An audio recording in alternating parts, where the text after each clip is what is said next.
berhembus menerpa dedaunan.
Assalamualaikum warahmatullahi wabarakatuh. Salam sejahtera bagi kita semua. Terima kasih kepada teman-teman dari pelaku sawit dan stakeholder yang lain, termasuk para jurnalis yang telah hadir. Pada kali ini kami kembali mengadakan acara forum discussion FGD sawit berkelanjutan. Ini yang ke-15 kali. Ini merupakan acara yang sudah kami inisiasi sejak tahun 2018 akhir. Beberapa kali dan akhirnya kita ke yang ke-15. Untuk saat ini kami pada saat ini akan membahas mengenai RSPO, sebuah lembaga nirbaga stakeholder global yang berfokus pada praktik sawit berkelanjutan di Indonesia. Untuk mempersingkat waktu, maka kami akan persilahkan pemimpin terkasih kami untuk bisa memberikan pembuka sekaligus melanjutkan untuk diskusi selanjutnya. Kepada pemimpin terkasih Pak Sawit, kami persilakan. Terima kasih. Selamat siang, selamat menjelang sore. Hari ini kita kembali berkumpul seperti yang disampaikan tadi Pak Atep mengenai diskusi kita, fokus group discussion ini yang ke-15, dan tema kita kali ini memang kita akan mengangkat mengenai RSPO, Roundtable Sustainable Palm Oil, dan yang kita harapkan pada hari ini adalah bagaimana kita akan membangun sebuah komunikasi awal yang nantinya pada tanggal 20-22 November yang akan datang, RSPO itu akan menyelenggarakan roundtable meeting bagi anggotanya dengan tema Partners for the Next 20. Nah, nanti diharapkan itu dapat lebih membantu setiap pemangku kepentingan untuk bisa terlibat dan bekerja sama di dalam organisasi RSPO. Saya adalah sedikit pengantar pada diskusi kita kali ini.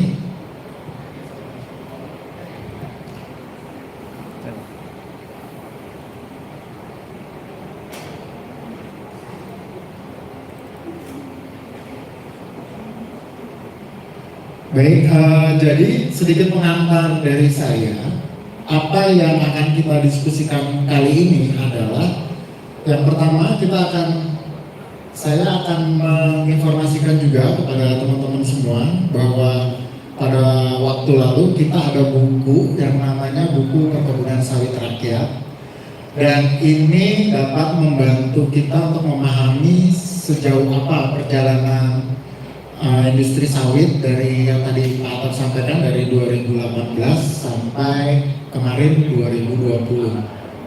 Next. Nah, jadi ini bukunya. Jadi bagi Bapak Ibu, teman-teman yang belum dapat, nanti silakan menghubungi Pak Atep. Tapi intinya apa yang kita bicarakan itu semua tertulis dan itu bisa sebagai bagian dari wacana kita nanti ke depan akan seperti apa. Next. Nah, ini adalah 6 PR yang sampai hari ini kemudian masih menjadi PR juga bagi industri sawit. Yang paling berat menurut kami dari Info Sawit itu di poin pertama itu masalah KKN ya, korupsi, kolusi dan nepotisme. Dan teman-teman lihat beberapa waktu lalu mungkin dari akhir tahun kemarin sampai hari ini mungkin industri yang paling bermasalah dalam sektor korupsi, kolusi dan nepotisme itu yang banyak itu ya industri sawit. Nah, ini yang selalu kita ingatkan karena ini masalah ini kita dapat dari FGD tahun 2019. Jadi bukan dari obrolan di warung kopi, bukan hanya informasi dari 1-2 narasumber, tapi memang ini dari hasil olahan data kita sepanjang diskusi FGD pada tahun 2019. Dan ini sangat kontekstual sampai hari ini. Oleh sebab itu, Info Sawit selalu mengingatkan bagi semua pelaku, siapapun, apapun kepentingannya, tolong hal ini diwaspadai.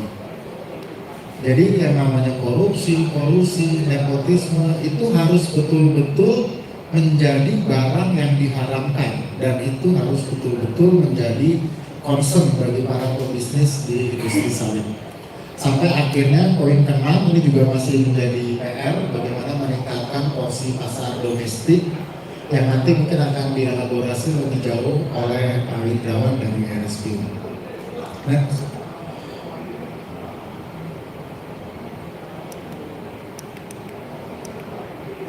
Nah, ini yang awal tahun kemarin kita bicara mengenai bagaimana interkoneksitas ketika mendorong keterlibatan masyarakat, ada sosial, ada living environment, dan ada ekonomi.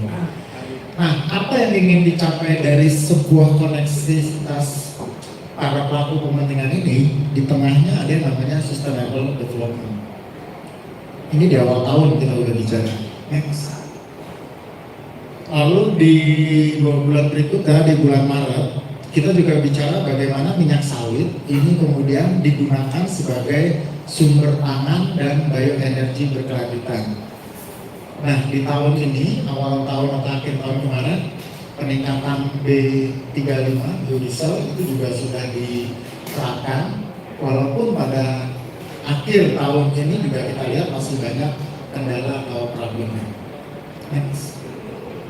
Nah, ini yang bulan Juni lalu, bagaimana kemudian kita concern terhadap integrasi industri. Jadi industri yang baik adalah industri yang dia mampu mensoliditaskan industrinya dari hulu hingga hilir. Ujungnya apa? Ujungnya adalah kita akan bicara masalah efektivitas dan efisiensi mengenai biaya produksi dan berapa besar margin keuntungan yang bisa didapat. Oleh karena itu, dalam konteks mengintegrasikan produsen hingga konsumen, kami juga melihat di tengah itu ada satu layer, yaitu bicara sertifikasi keberlanjutan. Hari ini kalau kita bicara pasar minyak sawit, kita akan bicara bagaimana pasar bisa menerima suatu produk tetapi dengan tanggung jawab bagaimana produk itu dihasilkan. Nah, nanti kita akan bicara banyak mengenai apa itu prinsip dan kriteria berkelanjutan. Nah, di bawah itu juga kita sudah ingatkan ada banyak sertifikasi, tetapi mungkin dalam konteks Indonesia kita akan fokus pada 2. Bagaimana Indonesian Sustainable Palm Oil itu akan dilakukan sebagai sertifikasi yang bersifat mandatori. Nah, hari ini kita bicara tentang bagaimana sertifikasi RSPO yang itu sifatnya voluntary atau sukarela. Kalau bahasa di Malaysia itu lebih suka menggunakan independent certification. Jadi sertifikasi yang itu dilakukan berdasarkan independensi atau berdasarkan keinginan dari para pelaku.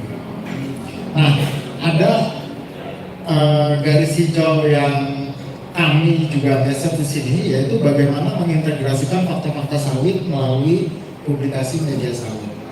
Sebenarnya apa yang dilakukan industri sawit itu udah banyak, perkebunan, industri, bahkan konsumen pun sudah banyak melakukan hal yang baik. Tetapi fakta-fakta ini memang belum pernah disatukan, belum pernah dijahit menjadi satu publikasi yang sifatnya itu juga berkelanjutan. Makanya kalau dari kami Info Sawit selalu memahami ketika kita berbicara berkelanjutan itu tidak hanya dalam tataran praktik di lapangan, tetapi juga harus melibatkan media untuk kemudian bisa membantu juga mengintegrasikan fakta-fakta itu menjadi sebuah kesatuan.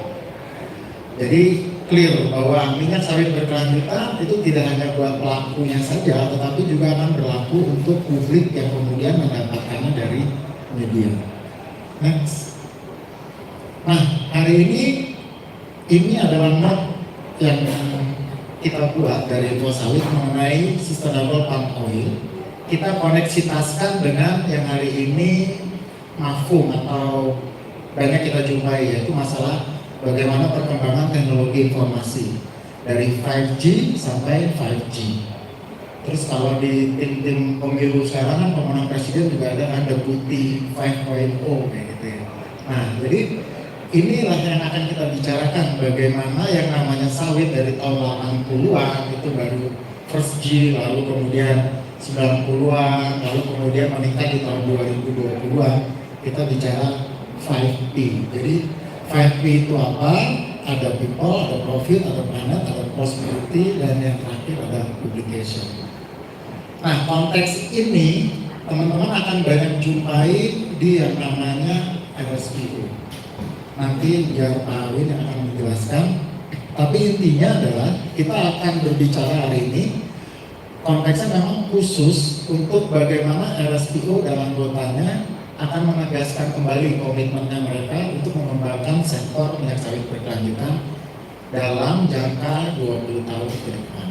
Dan ini juga merupakan suatu announcement buat kita semua bahwa besok di tanggal 22 RSPO juga akan melakukan annual meeting tahunan yang diharapkan bagaimana partisipasi kemudian anggota atau members RSPO itu bisa melakukan banyak perbaikan, dan yang terpenting adalah bagaimana mereka melakukan itu dalam konteks kerjasama atau partnership. Demikian yang saya bisa sampaikan, dan saya mengundang para pembicara. Oh ya, terima kasih dulu atas waktu teman-teman yang mau dengerin ya. Dan saya akan mengundang pembicara dari RSPO, Pak Windrawan. Silakan Pak. Dari WWF, Pak Angga. Nah, sini Pak, pintunya.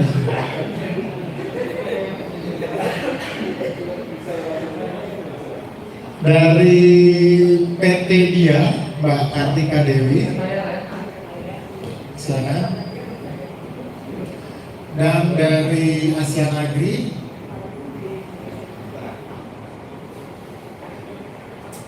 silakan. Pak.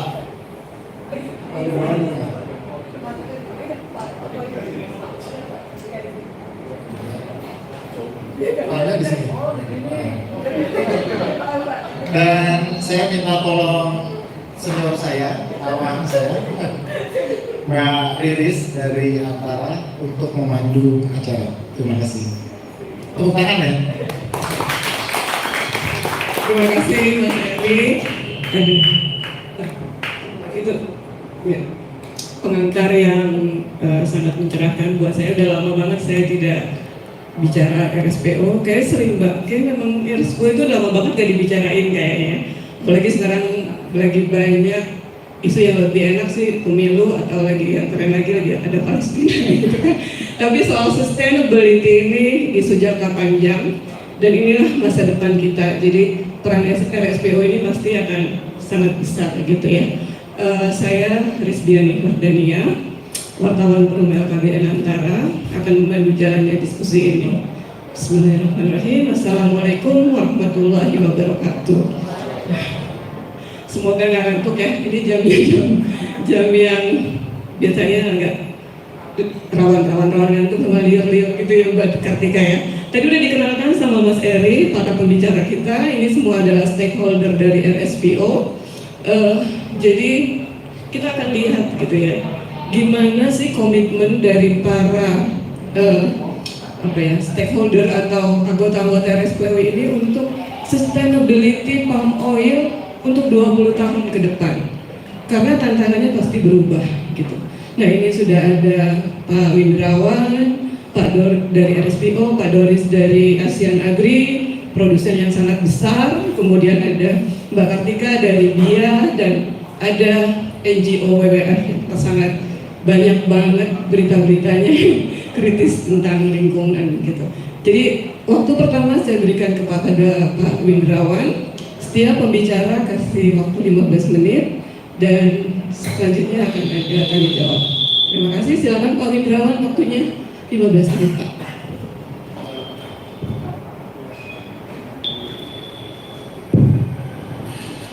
Baik, selamat siang teman-teman semua, senang sekali ya. Saya lihat wajah-wajah yang sudah pernah saya kenal, tapi banyak yang baru. Pak Indra Budi, terima kasih banyak. Saya mungkin perlu sebutkan, Pak Indra Budi ini dari BRIN ya, yang dulu BPT. Kenapa ini BPT tiba-tiba ada di sini gitu ya? Jadi memang kebetulan kami ada sedikit pekerjaan dengan Pak Indra Budi. Beliau ini mengembangkan formula malam batik gitu ya, membuat malam dari stearin, produk turunan sawit ya. Jadi malam itu digunakan untuk mengganti malam yang petroleum base, jadi yang dari minyak bumi itu diganti dengan malam sawit yang dari kelapa sawit ya. Nah kita ada proyek di Kampung Batik Laweyan. Salah satu contoh hasilnya saya bisa pakai ini. Pak Eri ini juga pakai batik Laweyan sebenarnya. Ya, tapi lain cara buatnya itu. Gitu. Teman-teman media dan perusahaan dari PR agency juga, members, Bu Kartika, Pak Doris, Mas Angga, terima kasih banyak atas partisipasinya. Jadi beliau ini member RSPO. Saya ini kan enak saja di sini kan ya, jadi saya cuma mengenalkan RSPO, biar mereka sendiri yang bicara gitu ya, apa sudah harapannya, apa yang sudah dilakukan. Kalau yang ngomong saya kan cap punya RSPO ya, tentu organisasinya dibikin dia baik-baik saja, tapi silakan nanti bisa didengarkan sendiri semacam apa ya, testimoni gitu ya dari teman-teman member. Intinya adalah RSPO itu sudah 20 tahun Pak. Ya, tahun depan tuh 20 tahun nggak kerasa ya apa yang kita lakukan. Nah, di kesempatan yang baik sekali siang ini kami ingin memberitahukan bahwa nanti pada tanggal 20 November sampai tanggal 23 itu kami akan ada RT, itu roundtable meeting ya, di sini di Jakarta di Hotel Mulia. Roundtable meeting ini adalah pertemuan tahunan dari member RSPO gitu ya. Non-member boleh nggak? Boleh juga ikut, siapa tahu tertarik dari member gitu ya. Kemudian juga apa namanya, lembaga-lembaga yang punya ketertarikan terhadap industri sawit itu banyak sekali. Member kita itu ada 7 kategori dari berbagai macam industri yang punya hubungan dengan sawit. Nah, annual meeting ini namanya annual, tentu tiap tahun dilakukan, kecuali kemarin itu sempat off 2 tahun karena pandemi ya. Jadi terakhir yang physical meeting itu ada di KL tahun lalu gitu. Pak Eri juga hadir pada saat itu gitu ya. Kita juga undang beberapa media di Indonesia untuk meliput di KL waktu itu. Nah, sebelum lebih jauh lagi, saya mau memperkenalkan diri dulu. RSPO itu apa sebenarnya? Ya, bisa next. Nah, RSPO itu didirikan tahun 2004, gitu ya, karena adanya concern gitu ya, keresahan bahwa industri sawit itu dituduh tidak sustainable, deforestation gitu ya, membunuh orang hutan dan sebagainya. Salah satu pendiri itu WWF, rekan kita dari WWF, nanti kita dengarkan bagaimana pendapat beliau ya tentang RSPO selama 20 tahun dan apa yang untuk 20 tahun ke depan. Nah, member kita itu ada dari 7 sektor ya, Bapak Ibu kalau lihat di situ ada growers, itu tentu perkebunan ya, itu bisa perkebunan besar, bisa juga smallholder. Kemudian ada juga processor and trader. Processor itu manufacturing, jadi membuat dari CPO menjadi minyak goreng, menjadi sabun gitu ya, sampo dan sebagainya, itu ada di panggil processor. Kalau dia trader itu bisa jadi dia broker gitu ya, dia beli kemudian dia jual lagi. Retailer itu kita seperti kalau kita punya di sini Superindo ya, itu member RSPO. Ahold Delhaize itu di Belanda salah member kita. Bank ya, bank itu yang menjadi member RSPO juga, bank investor. Di Indonesia bank belum ada yang menjadi member, tapi bank-bank besar di dunia seperti Citibank, gitu ya, Rabobank itu member dari RSPO. Kepentingannya apa? Bank itu kepentingannya karena bank ini punya kepentingan untuk memberikan pinjaman, ya, memberikan loan, dan dia maunya memberikan loan itu kepada perusahaan yang sudah bagus. Gitu. Dalam hal ini sudah RSPO certified namanya, atau minimal dia sudah menjadi member RSPO dan dia punya time bound plan untuk mensertifikasi semua fasilitas yang dia punya. Sosial NGO itu tentu NGO yang bergerak di bidang sosial, di bidang buruh, gitu ya. Internasional banyak, ada CNV, di Indonesia ada UKAN. Kalau Bapak Ibu pernah dengar Forest People Program itu juga member kami. Kemudian environmental NGO, teman di Samping Jali, Mas Angga dari WWF tentu sudah sangat terkenal dengan gambar pandanya ya. Dan support goods manufacturer itu kayak Unilever, yaitu CCN. Jadi Unilever juga member kami, bahkan mereka itu adalah founding member. Jadi dari tahun 2004 itu sudah berkumpul dan membicarakan bagaimana caranya memproduksi dan memasarkan produk sawit yang berkelanjutan.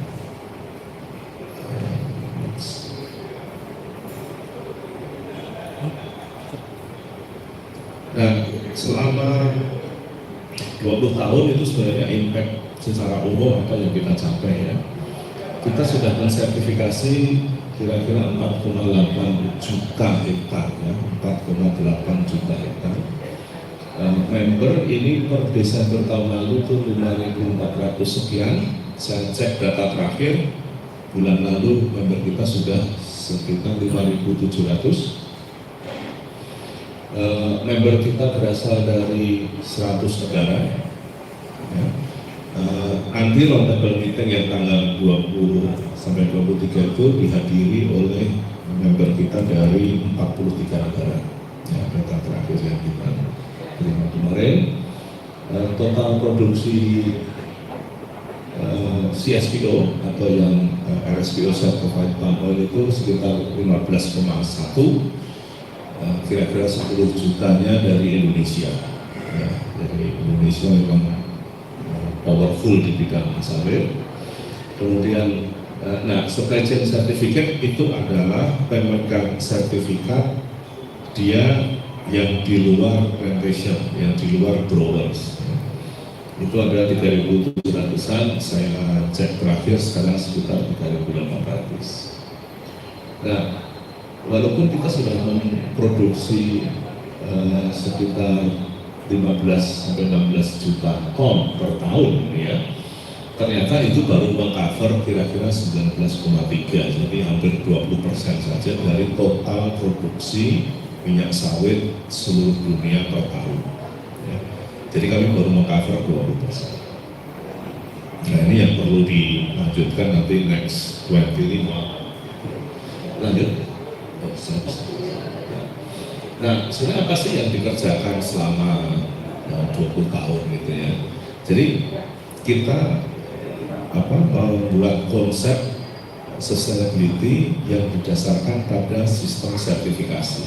Jadi seorang member yang dia klaim bahwa dia sudah memproduksi secara sustainable itu dibuktikan dengan sistem sertifikasi. Jadi ada pihak ketiga yang datang yang menilai apakah perusahaan itu sudah comply ya, atau sudah mengikuti aturan yang ada di dalam prinsip dan kriteria itu untuk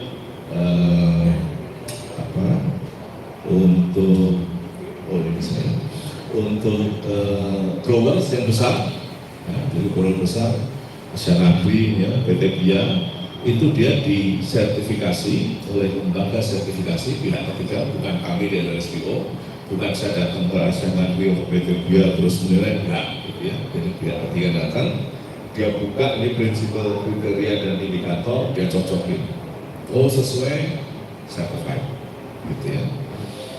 Itu untuk perusahaan besar. Nah, kalau untuk yang petani kecil, itu kita punya RSPO Independent Smallholder Standard. Beda, ya, karena kalau yang Independent Smallholder diminta mengaplikasikan yang prinsip kriteria untuk perusahaan besar tidak mampu, ya. Skema bisnisnya beda, luasannya berbeda, gitu ya. Kemampuan dia untuk tersertifikasi juga berbeda, sehingga standarnya juga berbeda. Nah, satu lagi standar yang disepakati di RSPO itu ada RSPO Supply Chain Certification Standard. Apa itu? Supply chain itu adalah fasilitas yang mengolah minyak sawit setelah dia lepas dari mill atau setelah dia berbentuk CPO. Jadi CPO ke bawah downstream itu menggunakan standar yang supply chain. Jadi kita ada 3. Nah, ini sekilas saja prinsip dan kriteria yang untuk perusahaan besar, gitu ya. Mereka itu dinilai berdasarkan 7 prinsip ini, gitu ya, dan sekian kriteria, puluhan kriteria dan ratusan indikator. Ya. Jadi mereka harus memenuhi persyaratan itu baru bisa dinyatakan sebagai certified RSPO Sustainable Mills Plantation, gitu ya, yang dia memproduksi certified sustainable palm. Nah, ini supply chain certification yang standar, seperti saya sampaikan, smallholder sebenarnya sama dengan PNC, kan, cuma dia lebih sederhana. Ini yang untuk supply chain standar, tadi saya sampaikan sampai ke mill, ya, plantation sampai ke mill, itu yang diterapkan adalah prinsip dan kriteria dari PNC, ya, yang 2012. Kalau independent smallholder itu selesai di plantation saja sebenarnya. Nah, jadi dia certified-nya itu adalah TPS Kandang Buah Segar, ya, FFB, Fresh Food Basis. Setelah dia melewati mill, setelah CPO, kalau dia ada di proses ini, ya, itu dia disertifikasi dengan menggunakan supply chain certification standard, ya. Jadi bedanya di situ. Nah, yang menarik di SCGS ini itu kita kenal ada 4 jenis sertifikasi, ya, atau 4 jenis klaim yang kita bisa lakukan. Yang paling rendah itu adalah RSPO credit. Jadi saya mengkonsumsi 100 ton CPO dan saya membeli kredit.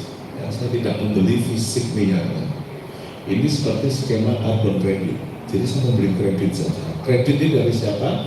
Dari smallholder bisa, ya, yang hanya memproduksi ini, atau dari perusahaan besar yang dia memang menjual kredit.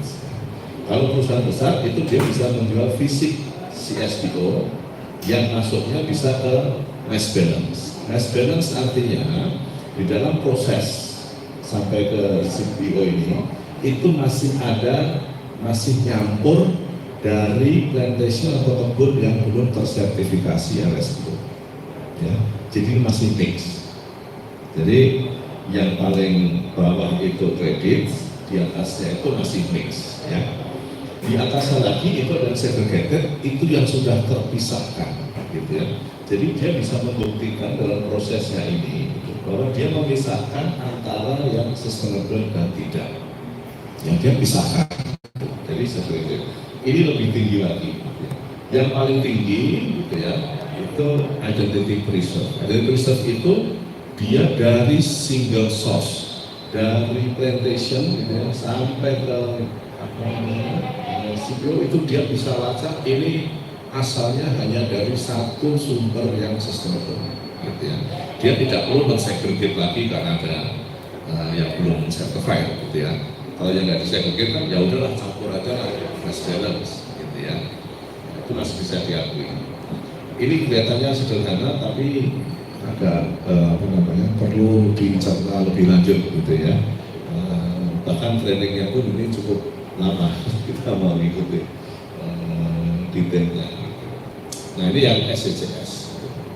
Nah untuk membuktikan satu produk itu ya diproduksi dengan ini namanya ya, dia sudah diproduksi dari sini itu RSPO certified sampai ke sini sampai manufacturer terakhir membuat sabun gitu ya, itu sudah RSPO certified, terakhir itu di produk ya.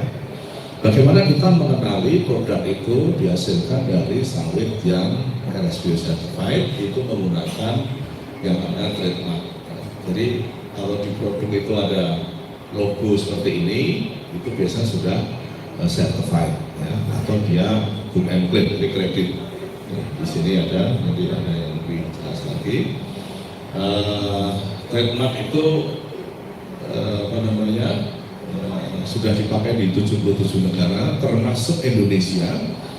Ada beberapa produk yang sudah menggunakan. Terakhir yang kita dapatkan itu Blue Band ya Pak, kalau tahu Blue Band ya, itu sudah ada logo RSPO dan dia tulisannya itu mix. Mix itu artinya mereka menggunakan skema yang mass balance, itu mix ya. Kalau tulisannya certified itu identity preserve dan segregated. Kalau di bawah logo ini ada tulisan credit, itu berarti dia membeli kredit. Ini saya tunjukkan perbedaannya. Total license itu 2080, saya lihat sudah 2100 lebih terakhir yang akan Desember 2022. Sudah ada di 77 negara, 455 customer products gitu ya. Nah sayangnya itu yang banyak menggunakan itu justru negara-negara di luar Indonesia ya. Nah, teman kita dari BWF langsung tertawa kan gitu. Jadi memang awareness, kesadaran masyarakat kita gitu ya untuk mengkonsumsi produk yang berkelanjutan masih belum, ditambah lagi memang barangnya ini belum tersedia di pasaran. Contoh ya, barangnya itu ini contoh barangnya ya. Ini kredit ya. Ini Bali Shop itu di Bali, dia membeli kredit ya.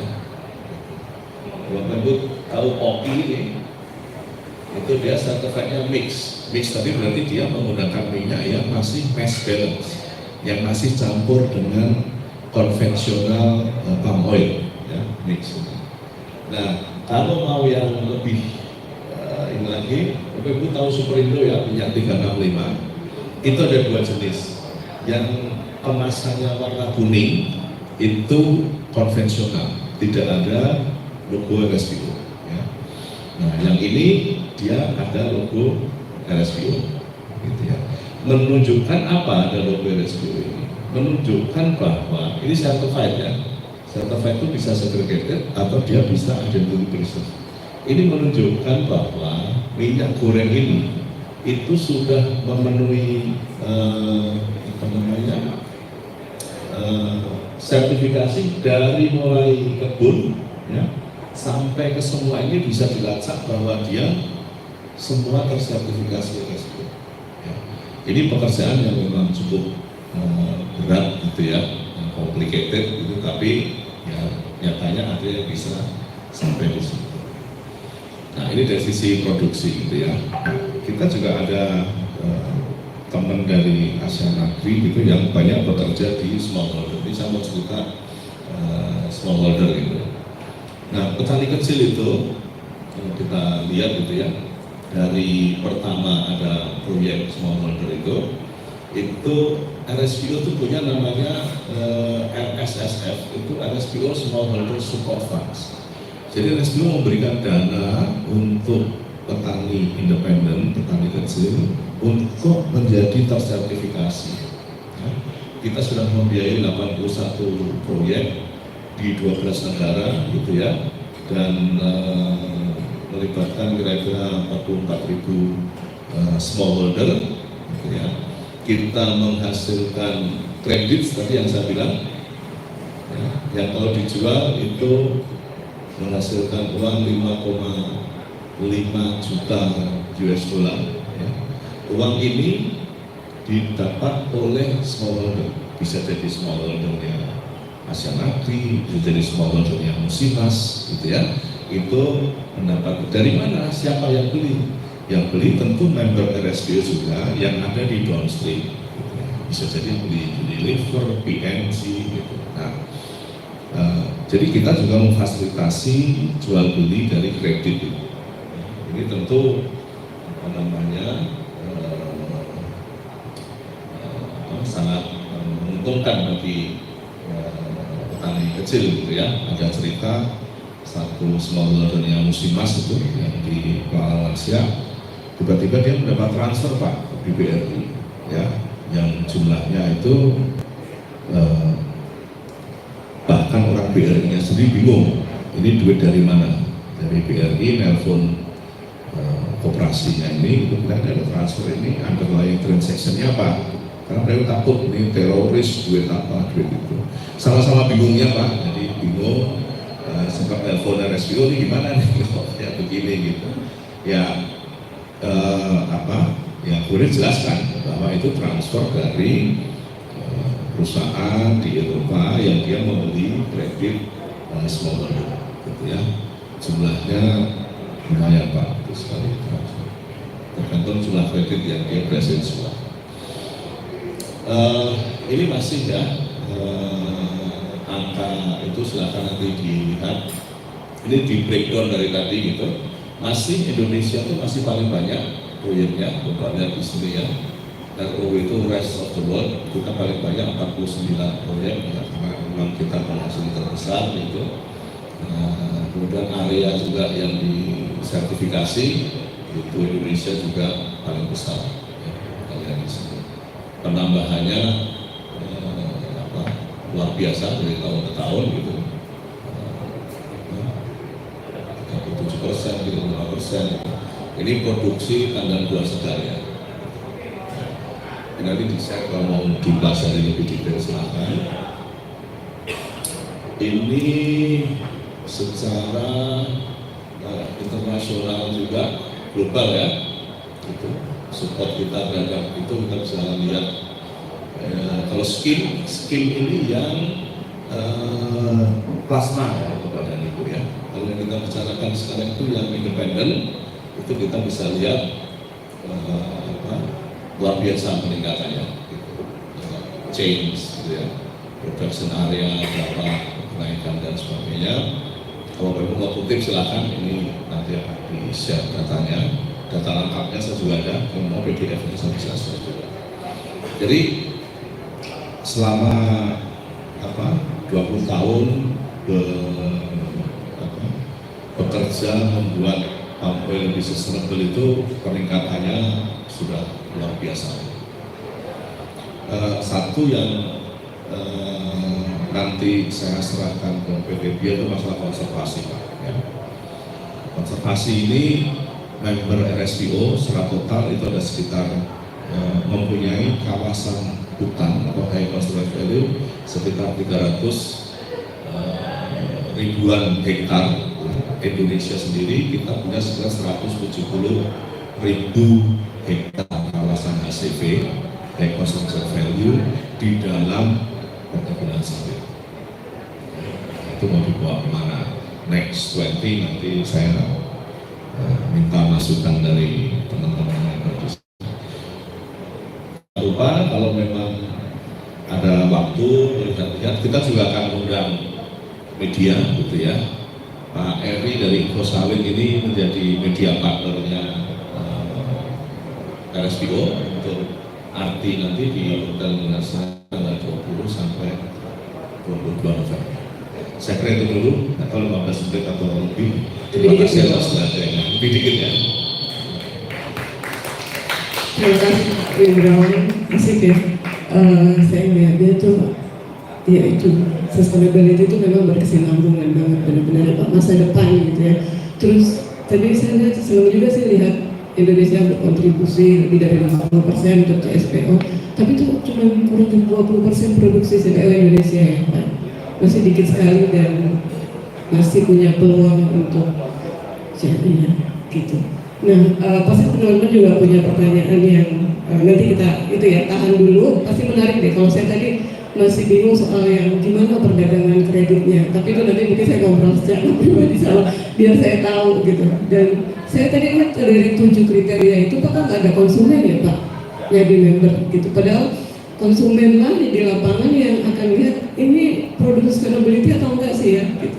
Saya aja sebagai konsumen tuh nggak aware soal itu gitu loh Pak. Gitu. Nah nanti ini bisa dielaborasi lebih lanjut. Berikutnya Pak Doris dari ASEAN Agri, silakan Pak, 15 menit waktu untuk Bapak.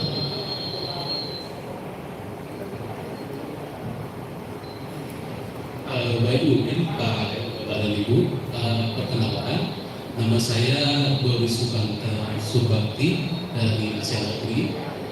Mungkin sebagai pembuka, kami ASEAN Agri, area operasinya ada di Sumatera Utara, Riau, dan juga Jambi, dengan mengelola lahan inti seluas 100.000 hektar, dan juga dengan partner kami Plasma itu 60.000 hektar, dan juga kami bekerja sama dengan petani swadaya dengan luasan kurang lebih 40.000 hektar. Itulah ASEAN Agri, dan kami memiliki 22 pabrik yang beroperasi di Sumatera Utara, Riau, dan juga Jambi. Nah, pada kesempatan kali ini kami akan menjelaskan sedikit program kami, di mana kami mengambil bagian tadi yang dijelaskan tadi bersama Pak Wid tentang smallholder atau tentang petani, di mana kami memiliki program Smile. Mungkin Bapak Ibu sudah tahu message-nya bahwa Smile itu bagaimana membuat petani tersenyum. Jadi lebih gampangnya sih seperti itu, Pak. Jadi, iya. Jadi memang sekilas terlihat sederhana, tetapi di dalam Smile itu terkandung makna yang cukup dalam yang bisa kita lihat. Nah, Smile itu merupakan smallholder inclusion for better livelihood and empowerment, atau lebih tepatnya atau dalam bahasa Indonesia tersebut inklusi petani untuk kesejahteraan dan pemberdayaan yang lebih baik. Nah, ini merupakan kolaborasi dari 3 partner. Yang pertama itu ASEAN Agri, yang kedua itu Apika, dan yang terakhir itu adalah KAO. Jadi ini semacam kolaborasi dari upstream sampai dengan downstream. Nah, ini kita mulai pada saat COVID, Bapak Ibu, itu di tahun 2020. Ini saat COVID melanda, kita buat program yang sangat intens sebenarnya untuk bertemu dengan langsung dengan petani gitu. Nah, di dalam program ini kita berkomitmen selama kurang lebih 10 tahun untuk mendampingi petani, mensupport petani. Itu dimulai dari 2020 sampai dengan 2030. Tujuannya adalah untuk petani bisa memperoleh sertifikat RSPO seperti itu Bapak dan Ibu. Dan selanjutnya target kami adalah sampai dengan 2030 itu 5.000 petani. Nah, 5.000 petani ini kita akan bantu dengan praktek-praktek terbaik sehingga meningkatkan produksi mereka dan juga memperoleh sertifikat, dan pada akhirnya mereka boleh memperoleh harga premium sesuai dengan skema RSPO. Nah, objektif program kita ini ada 3 hal. Yang pertama itu kesejahteraan petani. Apa yang kita lakukan? Pertama-tama kita itu membantu mereka meningkatkan produktivitas lahan mereka dengan mengajari mereka praktek-praktek terbaik di kelapa sawit dan juga praktek-praktek keberlanjutan. Nah, selanjutnya kita juga melatih mereka sehingga mereka bisa mengurangi penggunaan herbisida, sehingga ini cukup baik untuk lingkungan. Apa yang kita lakukan? Kita melatih mereka bagaimana sih caranya penyemprotan itu seperti apa, hal-hal yang sederhana yang bisa langsung dipraktikkan oleh petani kita. Nah, yang selanjutnya adalah kita tentunya membantu mereka untuk meningkatkan kesejahteraan mereka, yaitu pendapatan mereka melalui harga premium, melalui skema SPO. Nah, yang selanjutnya adalah kepedulian terhadap lingkungan, di mana kita harapkan melalui praktek-praktek terbaik yang telah di-endorse oleh SPO, petani melakukannya, maka itu akan mendorong penurunan deforestasi. Nah, selanjutnya juga akhirnya produk petani ini juga akan diserap oleh downstream sebagai pembeli. Mereka akan membeli produk petani mulai dari 2020 sampai 2030. Nah, sebagai informasi untuk Bapak dan Ibu, sampai dengan Desember 2022 kami sudah mensertifikasi 390 petani dan sudah terdaftar dalam program Semal itu sebanyak 1.688 orang.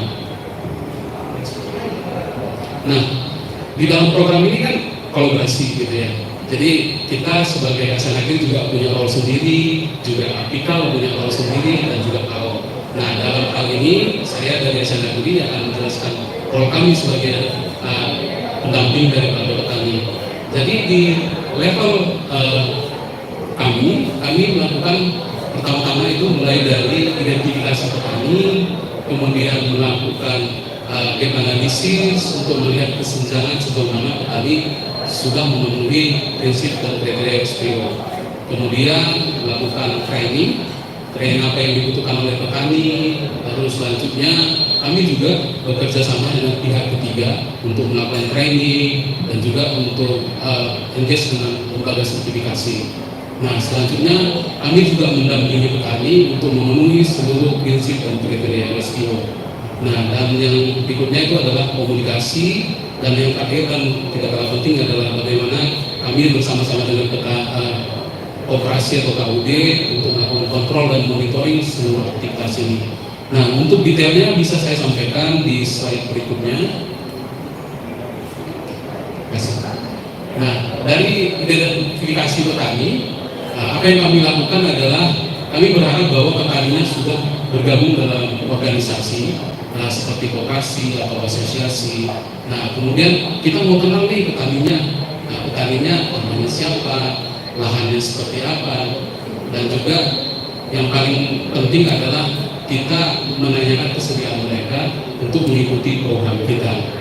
Nah, dengan harapan bahwa komitmen mereka akan membuat program ini berjalan terus.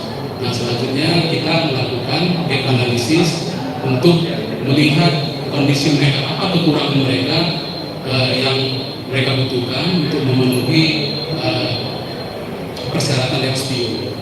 Nah, lalu berikutnya kita melakukan identifikasi pelatihan apa yang mereka butuhkan, kemudian kita menetapkan bahan training mereka, apa saja yang harus kita training kepada mereka. Nah, selanjutnya juga kita memilih siapa yang pelatih-pelatih yang terbaik buat mereka yang bisa mengenal petani. Jadi kalau dari kita Yayasan Agri, kita punya pengalaman dalam mengelola perkebunan. Jadi kita akan melatih mereka cara panen, pemupukan, dan sebagainya. Nah, untuk pihak ketiga yang kita kerjasama, mereka akan membantu kita untuk pelatihan kelembagaan, termasuk PNCS dan lain sebagainya. Kemudian kita juga melakukan menentukan di mana lokasi terbaik untuk mereka lakukan training. Jadi kita sediakan semua apa yang mereka butuhkan untuk training, dan biasanya kita itu di lapangan supaya mereka nyaman, jadi langsung praktek seperti itu. Nah, lalu selanjutnya kita juga membuat semacam timeline bersama-sama dengan koperasi untuk bersama-sama mencapai sertifikat SPO. Nah, dan berikutnya kita juga melakukan kerjasama dengan pihak ketiga melakukan pelatihan, lalu kemudian kita juga melakukan kerjasama dengan lembaga sertifikasi. Nah, baru berikutnya kita ada membantu petani. Setiap harinya kita bantu mereka bagaimana supaya memenuhi prinsip dan kriteria SPO. Dan di luar itu kita juga ada sesuatu untuk mereka, yaitu mulai dari APD, kemudian kita bantu mereka membuat batas lahan mereka, dan termasuk juga kita bantu dari sisi legal, SPDB, SPPR, kita bantu komunikasikan dengan pemerintah daerah, termasuk juga legalitas dari asosiasi atau perkumpulan mereka. Nah, baru yang nggak kalah penting sesuai dengan persyaratan SPO, mereka harus memiliki polygon mapping. Jadi setelah ini semua lengkap, kita akan membantu mereka registrasi menjadi anggota RSPO. Nah, untuk persiapan pendidikan. Nah, lalu yang tahap berikutnya adalah komunikasi. Ini tidak kalah pentingnya karena ini akan memperbesar exposure dari program ini sendiri. Jadi kita mengkomunikasikan kegiatan kita kepada pemerintah setempat, juga kepada desa-desa sekitar. Nah, dan ini membawa dampak yang luar biasa kepada Ibu, di mana pada saat salah satu KUD kita di Sumatera Utara itu awalnya mereka anggotanya 239 di tahun 2022 dan mereka mendapat sertifikat SPO.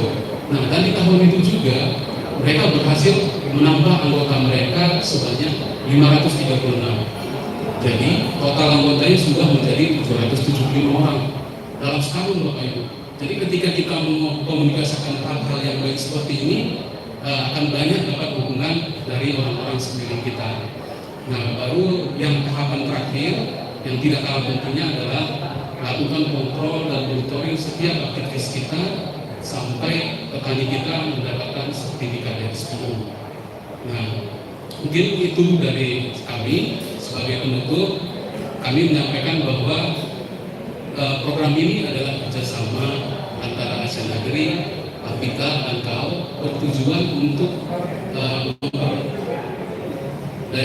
membantu petani untuk memperoleh lahan yang lebih baik dan juga memperoleh sertifikat SPO dan pada akhirnya meningkatkan kesejahteraan mereka melalui skema sertifikasi SPO.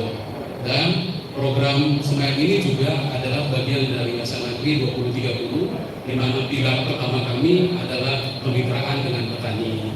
Dan sebagai informasi Bapak dan Ibu, pada event arti nanti salah satu KUD dalam program Semayang juga akan ikut untuk serah terima sertifikat di event arti nanti di tanggal 20 sampai 22. Mungkin itu saja dari kami. Terima kasih.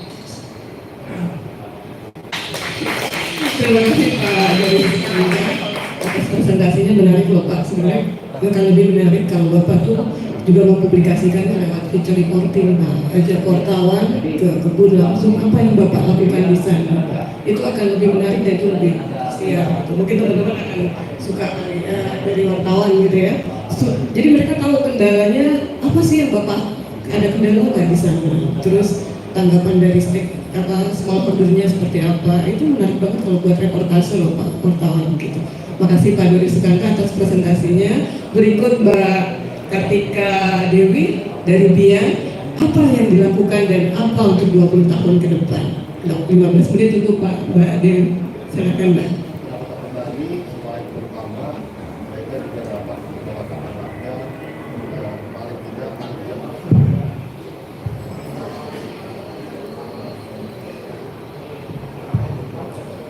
Selamat siang Bapak Ibu, Assalamualaikum warahmatullahi wabarakatuh.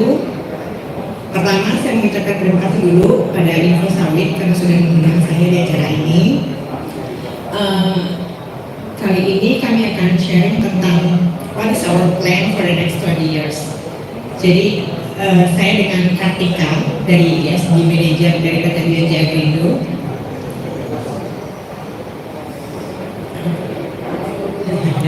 Jadi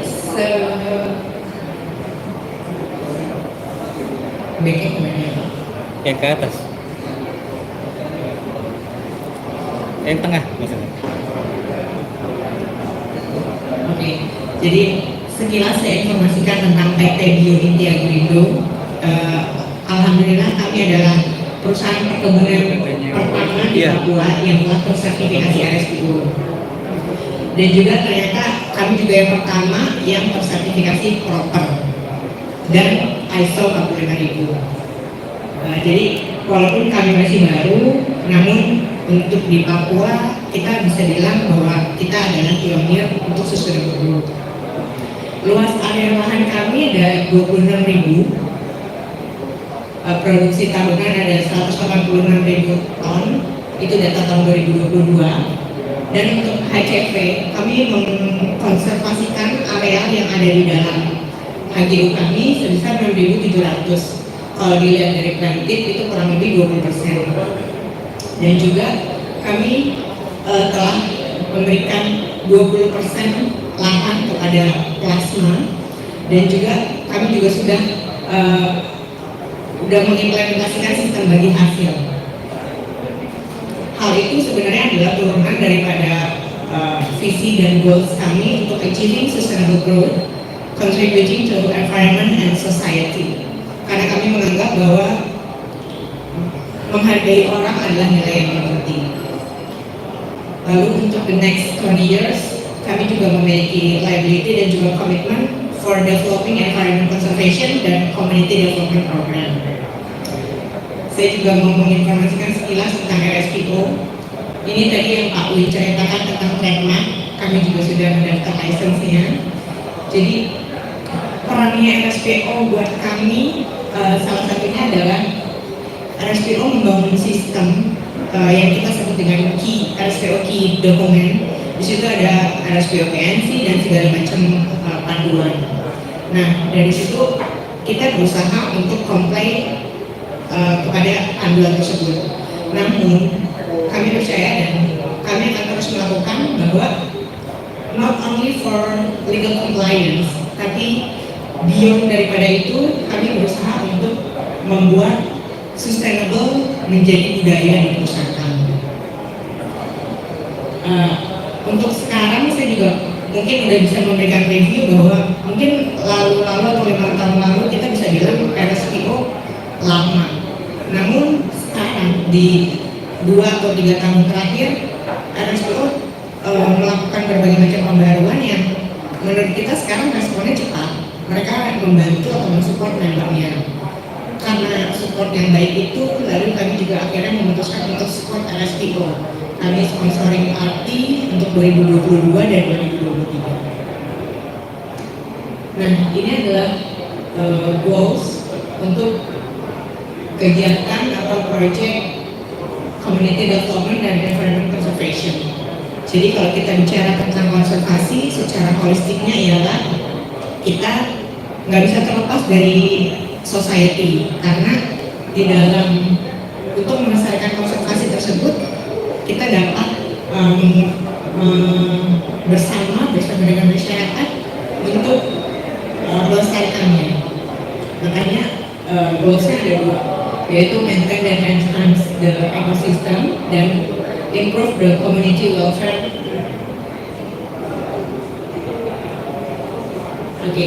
Dalam bekerja kami melakukan banyak partnership.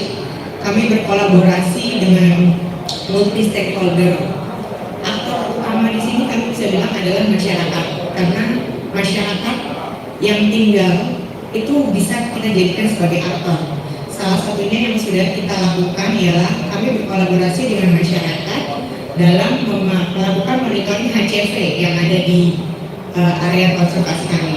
Jadi masyarakat kita undang, kita berikan training, kita informasi, karena pada saat melakukan identifikasi HCV pun bersama-sama dengan masyarakat. Lalu kita berikan training, setiap ada siklusnya secara berkala, tim HCV kami dan tim monitoring dari masyarakat melakukan patroli bersama-sama. Lalu tak lepas dari itu, kami bekerja sama dengan pemerintah, dengan BPKSDA, dan juga dengan local government, Bupati Merauke, Sekjen Merauke, BKKBM, dan lain sebagainya. Karena kami percaya bahwa partnership collaboration itu akan lebih mudah dicapai untuk mencapai sustainable goals. Jadi kalau awalnya itu dalam skop kami rencananya akan melakukan di 8 kampung sekitar untuk kegiatan community development-nya. Dan saat ini kami telah melakukan social economic baseline. Kami datang sendiri ke masyarakat, kami mengidentifikasi sebenarnya apa kebutuhannya mereka, apa keinginan mereka. Kami juga menginformasikan rencana kami secara risetnya. Nah, dari roadmap dari social economic baseline dan sustainable livelihood roadmap itu kita dapat membuat langkah selanjutnya. Ternyata yang dibutuhkan sama masyarakat itu masih di level sini. Jadi kalau kita ngomongin tentang yang udah lebih tinggi, idea-idenya memang bagus. Namun ternyata masyarakat kami yang ada di Merauke masih berfokus pada gimana caranya untuk terlepas dari stunting, gimana caranya untuk meningkatkan ekonomi. Oleh karena itu, dari rencana kerja yang kita susun bersama, kita melakukan full pendampingan. Jadi kita bekerja sama dengan pihak ketiga, mereka full ada di kampung untuk memberikan coaching, training, dan lain sebagainya. Ada 3 program, yaitu mentoring untuk ekonomi. Kita telah membangun BUMK, dan harapannya ekonomi kampung akan lebih meningkat dengan adanya wadah tersebut. Lalu juga kita melakukan full monitoring education program dalam bentuk peningkatan literasi, yang dimana kita membuat kader-kader pendidikan di kampung dengan harapan setelah program ini selesai, kader-kader tersebut dapat terus melanjutkannya. Karena kalau dilihat dari data, bahkan untuk level SD dan SMP aja kemampuan membacanya masih sangat minim. Oleh sebab itu kita benar-benar start dari awal. Ini adalah salah satu contoh women community development yang sudah kami lakukan di 3 kampung. Ada di Seril, Kindiki, dan Muting. Mungkin sekedar gambaran, lokasi kampung ini kalau dari Jakarta ke Merauke naik pesawat sekitar 7 jam. Lalu dari Merauke kota ke sekitar perusahaan kami 5 jam. Setelah itu naik perahu itu sekitar 2 jam, 2-3 jam. Jadi kami berusaha membentuk kelompok di 3 kampung itu, karena kalau dari hasil identifikasi mereka produk yang bisa mereka hasilkan adalah noken. Jadi kami coba membantu untuk membuat kelompok noken. Lalu juga kami memberikan training. Kalau produknya mungkin mereka udah jago ya, cuman kita memberikan training bagaimana pengelolaan keuangannya, karena ternyata mereka untuk menentukan harga pokok produksi ini masih bingung. Lalu kami juga memberikan market access. Jadi produk-produk noken itu kami bantu pasarkan di acara PON kemarin, di advokasi, dan ternyata hasilnya lumayan. Mereka dapat untuk membantu ekonomi. Nah, selanjutnya itu nextnya. Jadi kami berharap kami akan terus melanjutkan multi stakeholder collaboration ini untuk, kalau tadi dari Asian Agri bilang smart, kami akan berusaha untuk membuat lebih banyak senyum kepada masyarakat di sana, memberikan banyak positif impact untuk masyarakat, terutama anak sebagai generasi yang akan datang. Demikian, terima kasih. Wassalamualaikum. Terima kasih Mbak Kartika, menarik deh. Kalau saya senang dilihat tantangannya beda banget sama yang di Jambi, Pekanbaru, sama Sumatera, pas ke Papua soalnya Pak. Perjalanannya saya itu 14 jam. Tantangannya luar biasa itu. Nanti mungkin enak tuh kalau diceritain itu berarti kan nanti untuk kalau ada wartawan yang tertarik untuk bikin reportingnya. Terus saya juga baru tahu ternyata ada BUMK. Jadi badan usaha milik kampung ya bisa dibentuk gitu. Kalau di instansi pemerintah kan hanya sampai BUMDes gitu kan, jadi sampai kampung ya terkecil. Itu menarik banget gitu. Tapi tunggu ya teman-teman kalau mau tanya. Ini ada satu lagi dari NGO yang paling top lah di dunia ini dari WWF. Silakan Mas Angga Purba, 15 menit waktunya. Makasih Bu Moderator. Kalau Bapak Ibu saya izin berdiri kayaknya biar ada relax gitu ya. Tes. Ya, perkenalkan saya Angga Pratama. Saya dari lead program untuk sustainable palm oil di WWF Indonesia. Jadi di WWF Indonesia itu ada beberapa program, salah satunya palm oil. Bahasa Sundanya sih sebenarnya kelapa sawit keberlanjutan gitu ya.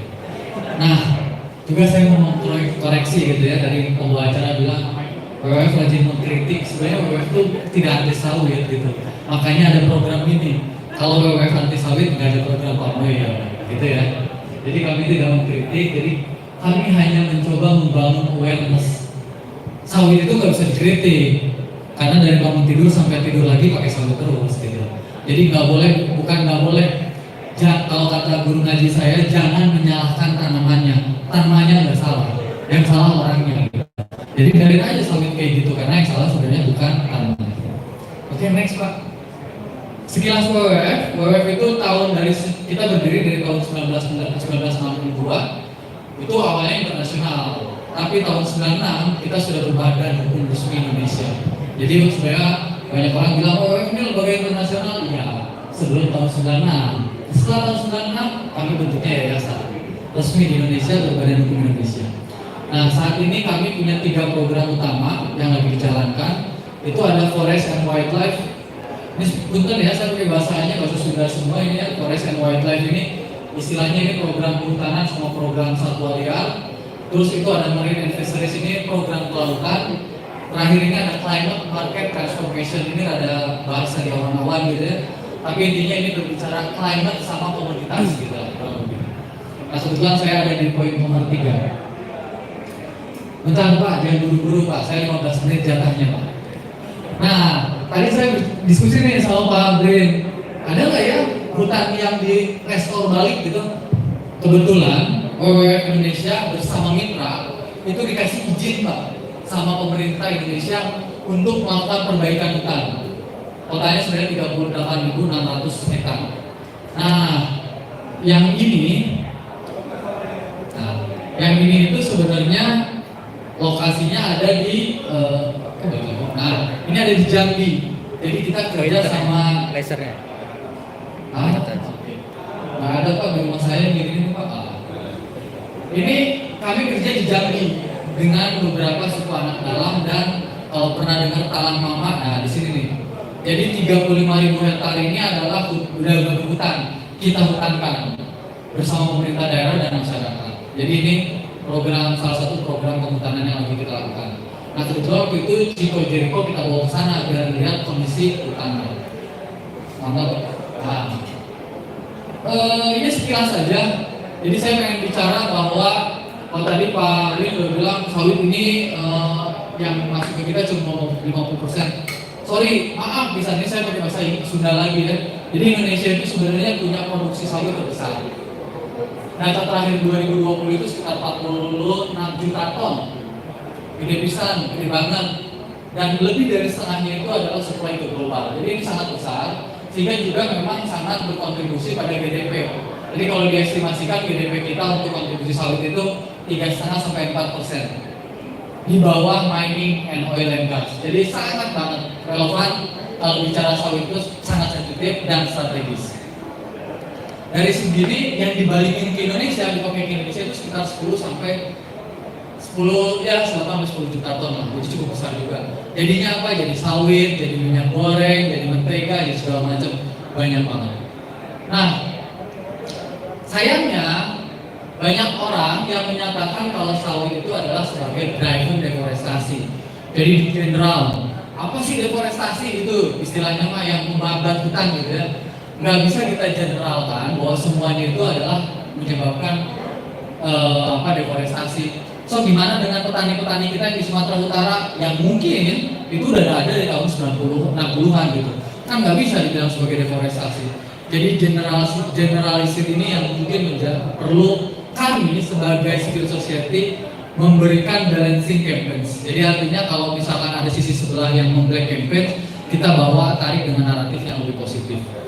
Oke, ini next thing ya Pak. Paling bawah. Ya ini saya cuma bicara tadi RSPO karena tadi Pak Win juga udah bicara RSPO.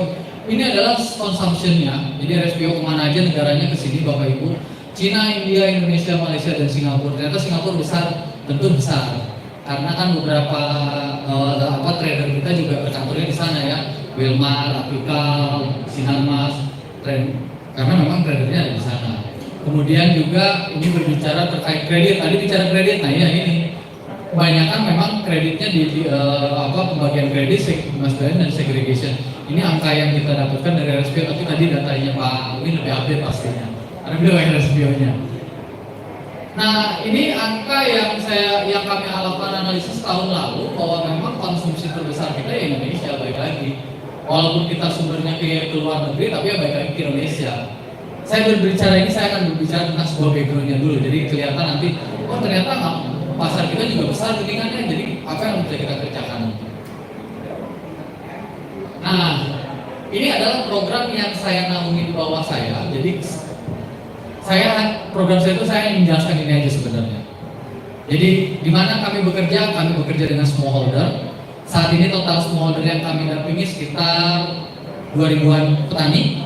Itu ada dari Sumatera sampai Kalimantan Barat dan Kalimantan Tengah. Lalu dari smallholder ini apa yang kami lakukan? Kami coba bangun diskusi dengan tadi dengan beberapa buyer kami sebut grower. Lalu dari situ kami dorong untuk menerapkan supply chain atau transparency supply chain, traceability. Lalu di situ dengan sebuah pembelajaran ini kami coba bangun policy enabling. Tentunya ini bukan kebijakan baru ya, tapi mengakselerasi kira-kira yang di nasional itu ngapain sih, apa yang bisa kita percepat dan apa yang bisa kita dukung. Jadi di sini kita berkolaborasi, key stakeholder kita adalah pemerintah pusat dan pemerintah daerah. Pemerintah daerah banyak championnya Bapak Ibu sekalian, jadi nggak bisa kita pandang sebelah mata. Banyak bupati, gubernur yang punya konservatif dan punya visi konservasi. Lalu setelah itu certification standar, tadi detailnya Pak Win sudah sampaikan. Tapi yang lagi kami banyak dorong adalah jurisdictional approach landscape atau pendekatan jurisdiction. Karena landscape ini kita nggak bisa clean and clear atau nggak bisa terintegrasi kalau nggak didorong dengan approach berskala jurisdictional tadi.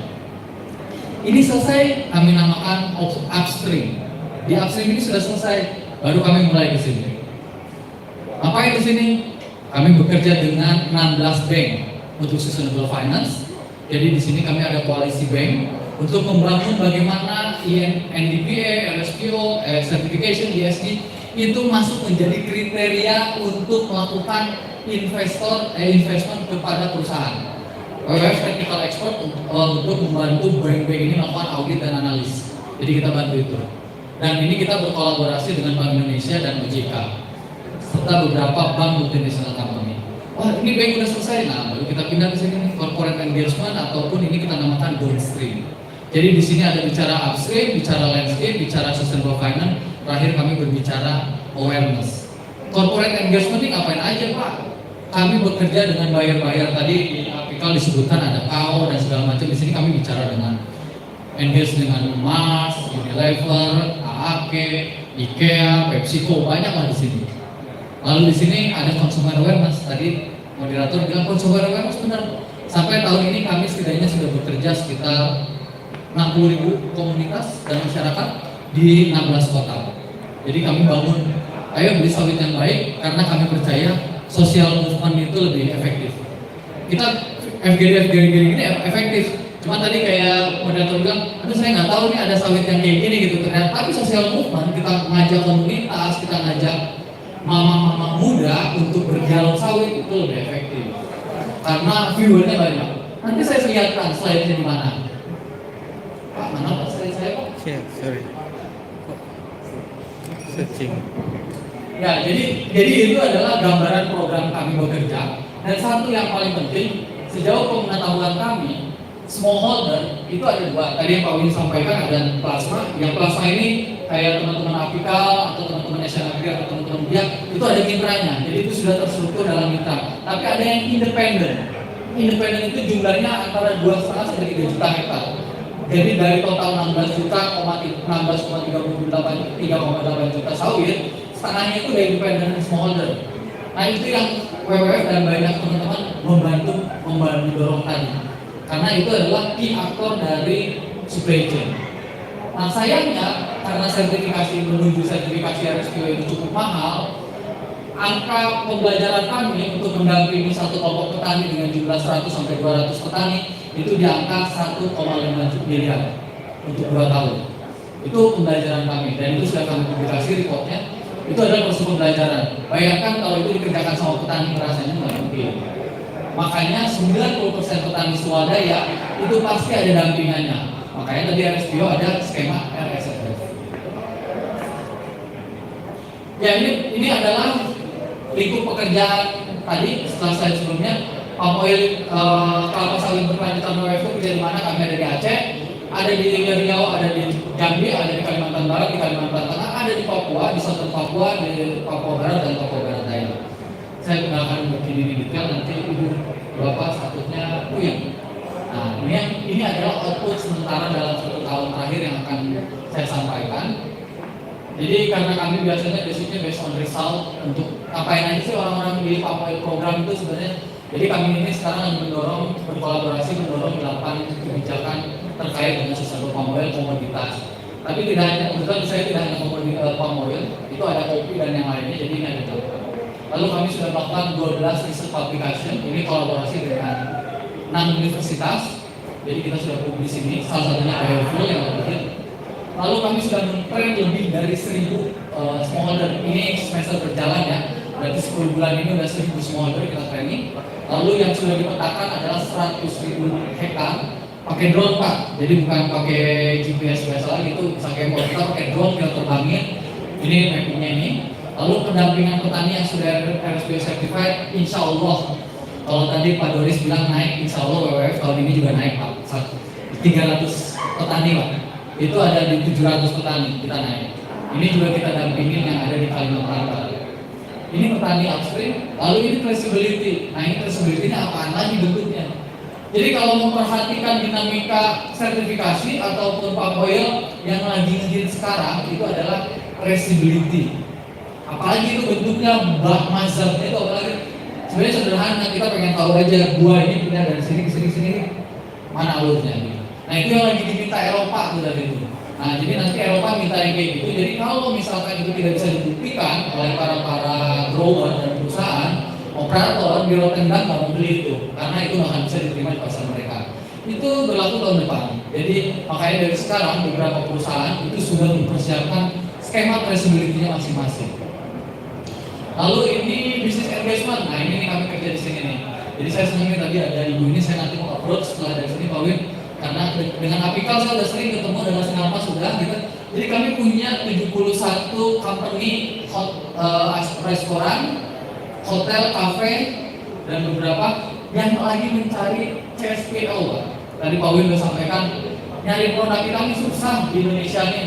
Jadi kita tuh lebih senang jualin ke Eropa, tapi di Indonesia sendiri nggak ada. Tadi Pak Win banyak beberapa yang balik ke Indonesia. Dari total yang keluar itu baik Indonesia cuma 1%. Bayangin cuma 1%. Lah kok bisa? Ya itulah perdagangan usaha. Jadi ini kita lagi engage Bu, jadi nanti saya mungkin minta kontak Ibu untuk saya follow up, tim saya follow up gimana caranya Ibu bisa bantu supply ke hotel-hotel yang punya komitmen untuk membeli CSPO. Lalu ini kita udah punya member baru, jadi setelah 700 petani certified, ini member baru yang lagi kita approach. Mudah-mudahan tahun depan RSPO certified, mudah-mudahan. Kalau di WWF masih ada. Jadi kami cobain aja. Kalau nggak saya nanti minta ke Smile, boleh ya? Nanti saya minta ke Smile, ini di Riau nih sebagian nih. Nanti saya minta ke Smile. Nah ini terus kita sudah melakukan media publikasi, jadi ini juga sudah kita publikasikan beberapa. Dan kita lagi engage dengan 3 mills, karena ini berbicara traceability tadi, jadi kita mau dorong sebenarnya ke arah mana. Nah ini yang lagi kita kembangkan Bapak Ibu. Jadi untuk menjawab permintaan EU, Karena EU ini cuma satu negara, tapi tadi totalnya sekitar 3-4 juta ya Pak Win ya. Jadi besar, tapi kalau dibandingin India yang nyampe 10-15 juta, terus juga mau nyampe Pakistan kayaknya nggak signifikan gitu EU. Benar. Bukan masalah tonasenya, bukan masalah volumetriknya dengan EU itu. Masalah cuannya. Karena mungkin kalau di compare kita jual ke India, ke Pakistan dengan nilai rupiah dolar yang balik ke EU mungkin lebih besar ke EU. Plus saya mau ngutipin paparan Pak Wim pada diskusi yang sebelumnya, EU itu banyak ikutannya, ada financial institution, ada investment, ada apa. Jadi akan mau nggak mau pasar EU tetap menjadi market yang strategis buat Indonesia. Intinya kami lagi bekerja sama dengan salah satu grower di Indonesia yang kami itu mengembangkan Harmony. Harmony ini adalah hasil halus murni. Jadi di situ kami akan develop apps. Kalau Bapak Ibu yang menggunakan Android itu ada, silakan dicari namanya Harmony. Itu open source. Kita mendevelop satu buat palm oil, satu buat rubber. Karena rubber juga terancam susah masuk ke Eropa. Jadi kita kembangkan 2 apps itu. Lalu setelah itu ngapain? Kita develop risk assessment. Jadi kita ingin menunjukkan sawit yang diproduksi dari perusahaan A itu terbebas dari deforestasi. Apa buktinya? Silakan cek di dashboard. Karena dashboardnya adalah real dan hanya bisa diakses oleh perusahaan dan orang-orang tertentu. Jadi ini kita pakai backend. Setelah itu akan ditampilkan di dalam supply chain dashboard. Jadi ada 3 komponen ini yang lagi kita fokuskan dalam 3 tahun terakhir ini untuk membantu grower itu bisa punya bargaining di Eropa. Nah, ini yang menarik. Sebenarnya saya mau nampilin satu lagi, tapi 2 lagi tapi terlalu panjang. Jadi satu slide ini adalah yang selalu saya bawa ke Eropa. Jadi kebetulan bulan lalu saya baru presentasi dari Jerman, Ibu, membawa produk cooking oil. Sebenarnya perusahaan-perusahaan Jerman kayak Bestop, Evonik dan yang lain itu apa kontribusinya? Apa ini kontribusinya? Jadi ketika kalian memberi kredit dari petani, kalian akan mendapatkan petani-petani, wajah-wajah petani seperti ini. Uangnya dipakai buat apa? Buat membantu korban banjir di Sintang tahun lalu. Buat apa lagi? Buat membantu anggota ataupun keluarga yang masuk rumah sakit. Buat apa lagi? Buat memberikan baksos. Jadi saya lebih sering jarang menggunakan pakai bahasa environmental. Itu lebih rada susah membahasakan itu di sana. Tapi mendekatkan dengan bahasa humanis dan humanity itu lebih ngena. Karena ini real pembelajaran yang kami lakukan. Jadi kami mendampingi petani ini, tolong dibantu. Jadi ketika kami menjelaskan itu ke Johnson, ke ACT, lalu terakhir kemana yang satu lagi ada. Nah ke ST, kami jelaskan bahwa duit-duit kalian itu jadinya kayak gini. Jadi bukan untuk hanya iniin air, cuma buat jagain orang hutan, bukan jagain harimau, itu bagiannya. Tapi humanis itu lebih penting. Karena mereka yang akan bekerja. Saya nggak mau panjang-panjang di sini, takut Bapak Ibu Cirambai nangis, jadi saya ganti slide-nya dulu. Nah, ini adalah perusahaan downstream yang lagi kami garap. Jadi kami lagi mengerjakan sekarang ada sekitar 73 perusahaan Indonesia ya. Ini bukan berbicara multinational company kayak Unilever, KAO, The Body Shop. Kalau pekerjaan itu maaf ya, kita mau garap yang domestik aja lah. Kenapa? Karena potensinya besar. Tinggal bagaimana produk-produk yang certified bisa dibeli di domestik. Jadi itu yang kita pengen garap. Nah sekarang tapi kendalanya tadinya seperti disampaikan Pak Win, suppliernya kurang. Gimana caranya suppliernya itu bisa naik? Nah ini yang kami lakukan, engage business to business. Jadi kami hanya menemukan, misalkan terakhir kami dengan teman-teman Apikal kita temukan dengan industri yang lain, dengan restoran, dengan apa, silakan aja dealnya. Yang penting kami sudah punya komitmen, perusahaan yang kami dampingi, yang kami lagi engage akan mau membeli CSPO. Harganya berapa ya nanti itu urusan teman-teman di bisnis, karena WWF tidak berbisnis, kami hanya memediasi. Jadi ini adalah, jadi kita, ini satu retailer tadi sudah disebut Pak Win, Superindo. Itu juga Superindo itu sebenarnya hasil buah karya Mas Niki sebelum pindah ke RSPO. Mas Niki ini dulu di WWF, tim saya, tapi murtad ke RSPO ya. Saya sedih sebenarnya kehilangan Mas Niki ini, cuma aduh gimana ya. Nah ini Mas Niki ini punya legacy di WWF adalah terkait dengan Superindo. Jadi di Superindo ini masih menjadi pionir yang selalu kita bawa-bawa. Rencananya tahun ini harus ada 2 retailer lagi target kami. Jadi biar kesannya tidak dominasi, monopoli. Ya ini sih kalau kita kerjasama dengan WWF untuk downstream itu apa aja ini yang selalu kami promote ke company-company. Peningkatan kesadaran, ya, penguatan kapasitas, ya, platform digital motivia, ya, edukasi kampanye, ya, sama palm oil by exporter ini di skala global, di internasional. Jadi nanti kami akan bantukan branding untuk perusahaan bapak, ibu, misalkan itu udah green dan segala macam. Tentu semuanya kaitannya dengan RSPO, karena memang ini target kami. Nah, ini adalah bentuk campaign dan impact yang kami kerjakan terkait RSPO. Nah ini masih ada Mas Niki nih, ini saya memang sengaja belum hapus. Saya spesial pasang buat di presentasi hari ini, biar beliau ingat, oh iya gue pernah di WWF gitu kan, masih kurus. Ini yang saya bilang Bapak Ibu, kalau saya tuh kalau bukan Pak Win yang mengundang, saya nggak mau kesini sebenarnya. Karena saya lebih cenderung senang sama mama-mama muda kayak gini nih loh. Lebih punya impact gitu loh. Oh iya, oke Pak, saya besok ganti Pak minyak gorengnya, saya ganti di rumah Pak.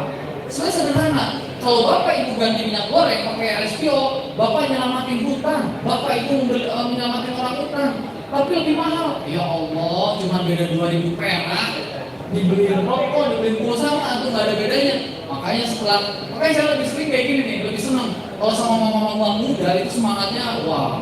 Kalau tadi kayak Pak Wil, Pak Doris, lemes kayaknya presentasi itu kan. Nah, kalau sama mama muda tuh jus. Nah ini adalah bentuk campaign kita dan kami sering podcast, jadi podcast ini penting. Jadi sekali lagi bahwa kami meyakini bahwa sosial movement anak muda dan komunitas itu lebih efektif dibanding seminar-seminar FGD. Itu impactnya kami lakukan dengan sangat baik karena kami ada penghitungan. Makanya tadi saya yakin aja nyebut angka 30.000 dan segala macam. Terakhir bahwa karena masih susah cari produk-produk yang sustainable, Bapak Ibu bisa cek ke beliangbaik.com. Ini platform marketplace yang di-develop WWF. Isinya semua adalah produk yang eco-label, bukan yang sawit. Semua. Beli yang baik. Ini paling dulu. Nah, beli yang baik. Ini semua produk yang eco-label. Nah, Mas Niki di sini juga dulu bantu juga. Sekarang sih udah enggak, kayaknya udah kayak RSPO kan. Nah, ini adalah saya memberikan training ke manajer ataupun direktur-direktur di bank. Jadi saya hanya mau bilang bahwa untuk bank mereka punya keseriusan untuk ini. Jadi ya mohon maaf ya, mereka punya keseriusan ketika ada training yang dikirim memang bukan level di bawah manajer, semua di bawah manajer dan di atas direktur.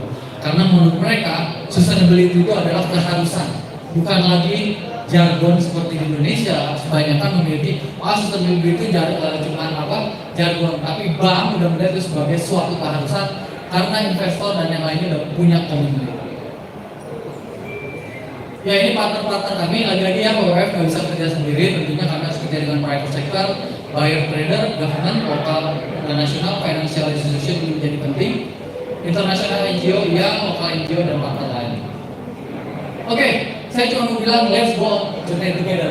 Jadi ini nggak bisa kita kerjain sendiri, WWF aja, tapi kita harus bareng-bareng. Ini ada link YouTube-nya. Kalau yang mau klik nanti bisa di-share sama panitia. Hatur nuhun Ibu, saya akan balik. Terima kasih Mas Angga. Presentasinya keren, menarik banget ya.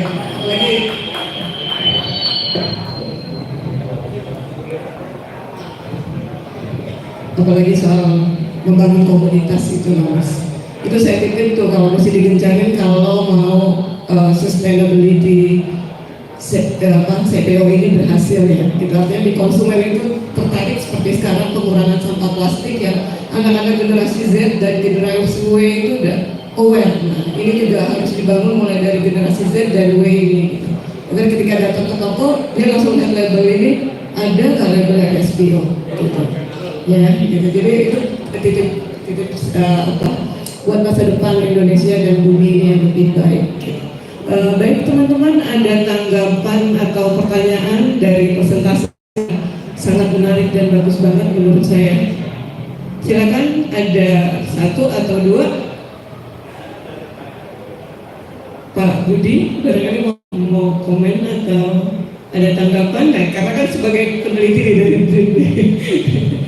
Enggak.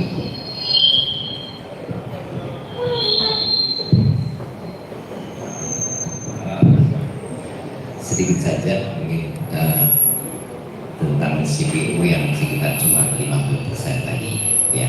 Tetapi saya kira mungkin kita lihat dari CPU dulu sebetulnya kan, sustainability itu kan sebenarnya kebutuhan kita sendiri ya, bukan kebutuhannya orang Eropa pastinya ya. Eropa ada impact kemudian ya. Nah, tetapi kesadaran ini lebih pada negara maju ya. Apakah pasar India yang Cina yang sangat besar itu, kalau itu di RSO-kan dalam jumlah di atas 50%, apakah market dengan premium price itu akan mampu menyerap ya? Apa pasarnya sudah akan tidak lebih dari 25% sehingga itu menjadi target realistis bahwa memang tidak akan mungkin juga sampai persentase tertentu gitu ya. Seperti disampaikan Bapak tadi juga, misalnya market di Indonesia itu belum ada sepertinya, karena waktu kami mencari bahan baku batik yang SPO seperti kita ada nggak ketemu. Waktu kita kontak ke produsen, wah barang itu tidak dijual kayak gitu, tidak, mereka tidak mau kita membeli, gitu. Kami membeli itu nggak boleh, itu nggak ada, gitu ya. Gitu. Saya kira sebetulnya itu jadi apakah memang ada limitnya, gitu ya, gitu saya kira.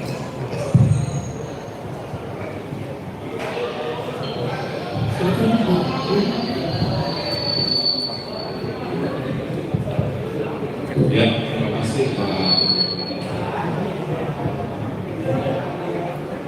Saya kira kalau limit tidak ada ya, murni bahwa perusahaan yang member kami dalam sertifikasi itu memproduksi ya sudah betul untuk pasar yang luas, tidak ada embargo atau kuota untuk dalam negeri gitu ya. Saya kira yang menjadi tantangan bagi produsen besar gitu yang pernah saya sudah coba banyak gitu ya, member kita sudah itu kadang ada di MOQ, minimum quantity pesanan di Indonesia itu susah gitu ya. Namanya kita mencari 10 karung gitu, nah itu setengah hati mereka mau memastikan itu RSPO gitu ya. Sementara yang untuk ekspor itu produksinya sudah jelas. Nah, dia punya market ke EU gitu ya, yang meminta menggunakan RSPO gitu ya. Nah, kalau pesanan itu 1000 ton, dia produksi 1000 ton. Jadi susah, memang tidak. Jadi kayak ayam sama telur duluan mana? Apakah marketnya dulu itu secara kuantiti memenuhi MOQ tadi, gitu ya, atau produsennya yang menyediakan di pasar sambil kita menggarap marketnya gitu. Kenyataan yang ada sekarang adalah awareness raising yang kita buat juga belum maksimal gitu ya. Sementara MOQ itu masih ada, produsen masih belum begitu tertarik untuk masuk pasar yang sustainable. Jangankan stearin, stearik asid, pampers, karena budaya untuk batik ya, yang minyak goreng aja, yang saya sampaikan, Indonesia itu yang ada certified RSPO itu hanya Superindo 365. Itu hasil kerja teman-teman BWF gitu ya. Nah, RSPO ada juga gitu. Jadi kita coba memotong mata rantai ayam sama telur bulan mana gitu ya, dengan menunjukkan bahwa ada market potensi sekian. Nah, industri bisnis itu pasti dia mau invest, mau produksi kalau dia melihat market, melihat cuan. Kalau nggak ada cuan nggak bakal kesana. Supaya mereka yakin apa yang kita lakukan, kita meminta penelitian oleh universitas, ya, lembaga penelitian, market research, intelligence, gitu ya, konsultan yang dia bisa menganalisis market. Sebenarnya batik itu membutuhkan malam seberapa besar sih? Kalau kemudian berganti, mau kita ganti menggunakan malam yang dari sawit, itu seberapa besar, berapa persen dulu? Oke, kalau kita mau mulai dengan 20%, itu berapa angkanya? Berdasarkan hasil penelitian yang valid, kita baru bisa ngomong ke perusahaan. Jadi kita coba potongnya di situ. Ini loh ada potensi market yang sedemikian besar. Kita sudah mulai kerjasama dengan Batik Lawen, dengan Petra Bukti. Nah, ini kita sudah mendekati member kita. Apakah Musimas tertarik? Saya tahu Musimas bikin apa ya? Wilmar bikin Wilfarin, apakah APK tertarik? Mana nih? Kita coba. Minyak goreng begitu juga. Minyak goreng selalu permasalahannya adalah minyak goreng ini kan price sensitif. Jangankan 2.000, 500 perak aja orang pindah. Oh ini lagi diskon dulu ya, tempatnya 500 gitu kan, 499 pasial. Itu orang pindah ke yang lebih murah 500 kan, gitu. Nah, gimana nih kita memulai itu? Sama Pak, kita juga coba melihat sebenarnya konsumsi bukan di level pasar atau market yang dia price sensitif. Jadi kita akan coba ubah dulu di market yang dia tidak price sensitif. Contohnya apa? Contohnya adalah hotel dan restoran. Ya. Kita tidak mungkin masuk ke hotel atau restoran makan french fries yang digoreng, kita nawar french fries kok 50.000, nggak mau, 25 nggak mungkin. Jadi kita bisa bekerja dulu di market yang tidak terlalu sensitif. Berapa besar hotel ini? Itu perlu lagi market intelligence tadi. Sebenarnya hotel ini perlu berapa sih? Restoran di Bali itu butuh berapa? Hotel restoran di Jogja butuh berapa? Kami sudah mendekatkan dengan BRI Bali dan Jogja. Kita lagi ngumpulin data ini sebenarnya berapa besar sih? Jadi kita bisa ngomong ke bukan hanya ke Sukrindo, mungkin akan ada perlu baru atau kita bisa meyakinkan kunci mas, Filma gitu ya, mereka sudah ada untuk dia juga punya line production yang memakai mobil SPO ini. Tapi kita pasti mainnya di level itu. Saya tidak terlalu bisa,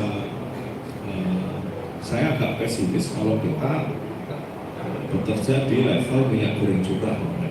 Wah itu setengah mati, gitu ya. Jangankan 500 rupiah gitu ya, minyak goreng curah minta dibikin kemasan aja kan protes.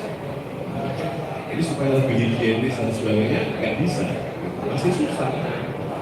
Nah strategi kita begitu Pak, ini benar-benar tadi beliau bilang market transformasi, market kita itu karakteristiknya seperti itu, price sensitif, MOQ gitu ya, kita harus beli langsung banyak. Nah gimana caranya kita beli banyak? Mungkin ada distributor. Bahkan untuk batik itu kita coba juga di dalam riset yang sudah dilakukan itu, kita coba mendekati distributor malam existing sekarang yang malam punya petroleum base itu sebenarnya siapa, di mana dan berapa besar. Apakah kita bisa masuk ke marketnya itu melalui distributor yang sudah ada ini. Jadi sedemikian rupa itu Pak ya. Pada saat yang sama kita berusaha menghadirkan produk yang sustainable di pasaran, pada saat yang sama kita coba membangkitkan awareness dari kayak tadi hotel dan restoran gitu ya, hotel-hotel yang chain besar, mungkin Aston apa dan teman-temannya itu, apalagi yang by merit itu mestinya dia tidak akan jadi masalah kalau dia umpamanya beli minyak goreng yang selisihnya 1 ounce gitu atau 1 itu dari sisi 5.000, 10.000 mereka tidak ada masalah, mereka bisa jual dengan harga yang tidak sensitif kan, tidak mungkin nawar gitu Pak.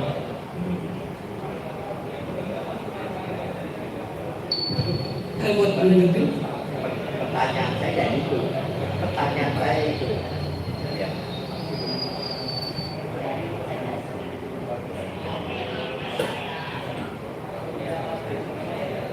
Maaf ya, itu ya Pak. gitu ya. Apakah RSPO yang cuma 50% saat ini itu mampu ditingkatkan itu dalam jangka waktu dekat atau menengah, karena adanya price sensitive itu yang menjadi pasar-pasar besar CPU saat ini, India, China, kan Eropa gitu ya, dan dalam negeri ya. Sehingga apakah yang dari price cuma 50% itu bisa ditingkatkan sampai maksimal 8% dalam beberapa tahun ke depan gitu ya. Karena masalah itu, dan pertanyaan saya bukan dari sebetulnya lebih kepada kemungkinan untuk melakukan sertifikasi dalam masif gitu ya, gitu. Karena effortnya akan besar sekali sementara pasarnya tidak ada gitu. Terima kasih.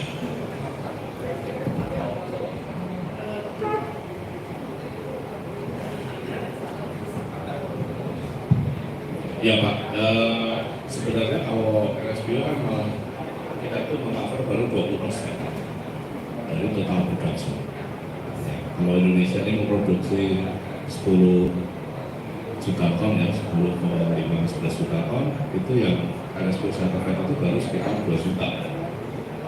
Dan itu pun tujuannya kebanyakan memang ekspor.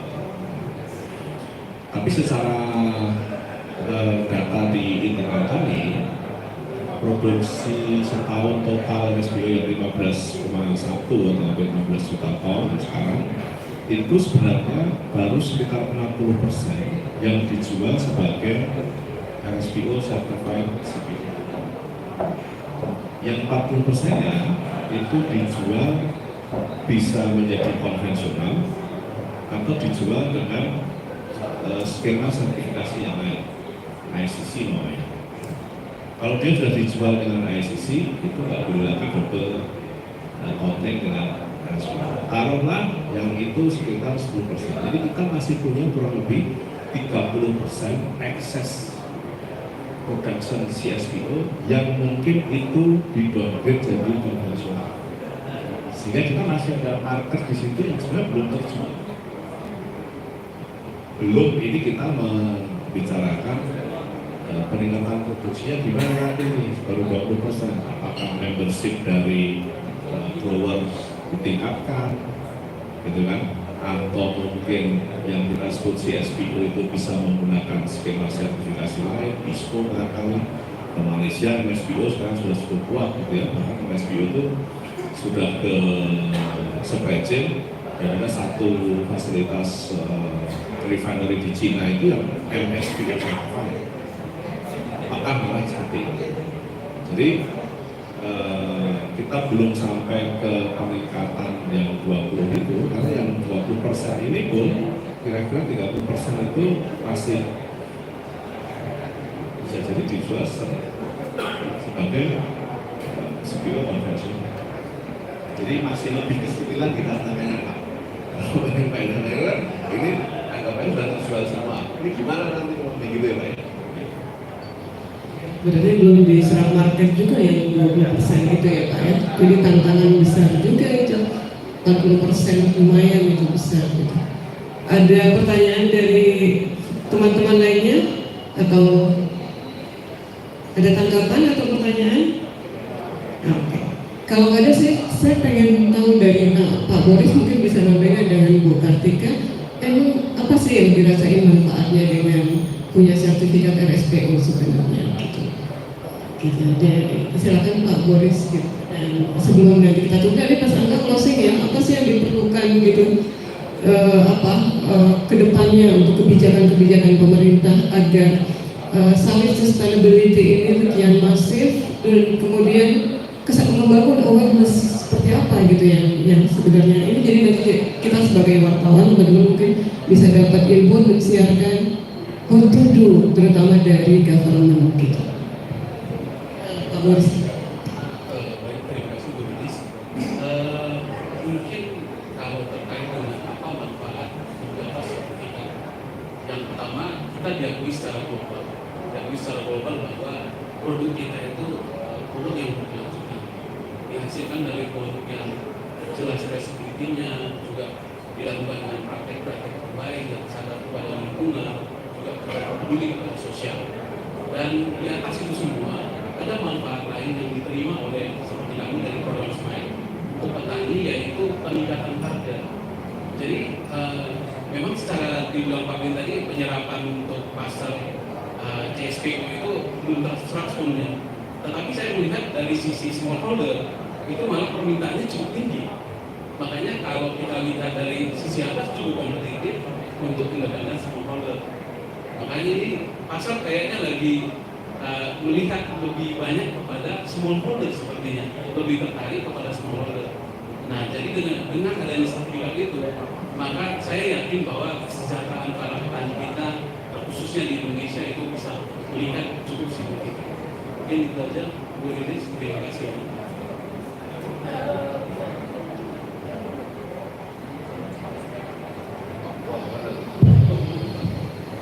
Kurang lebih sama ya, sama yang Pak Doris bilang, bahwa kalau Pak Doris tadi bilang harga petani bagus, jadi punya impact yang bagus untuk petani.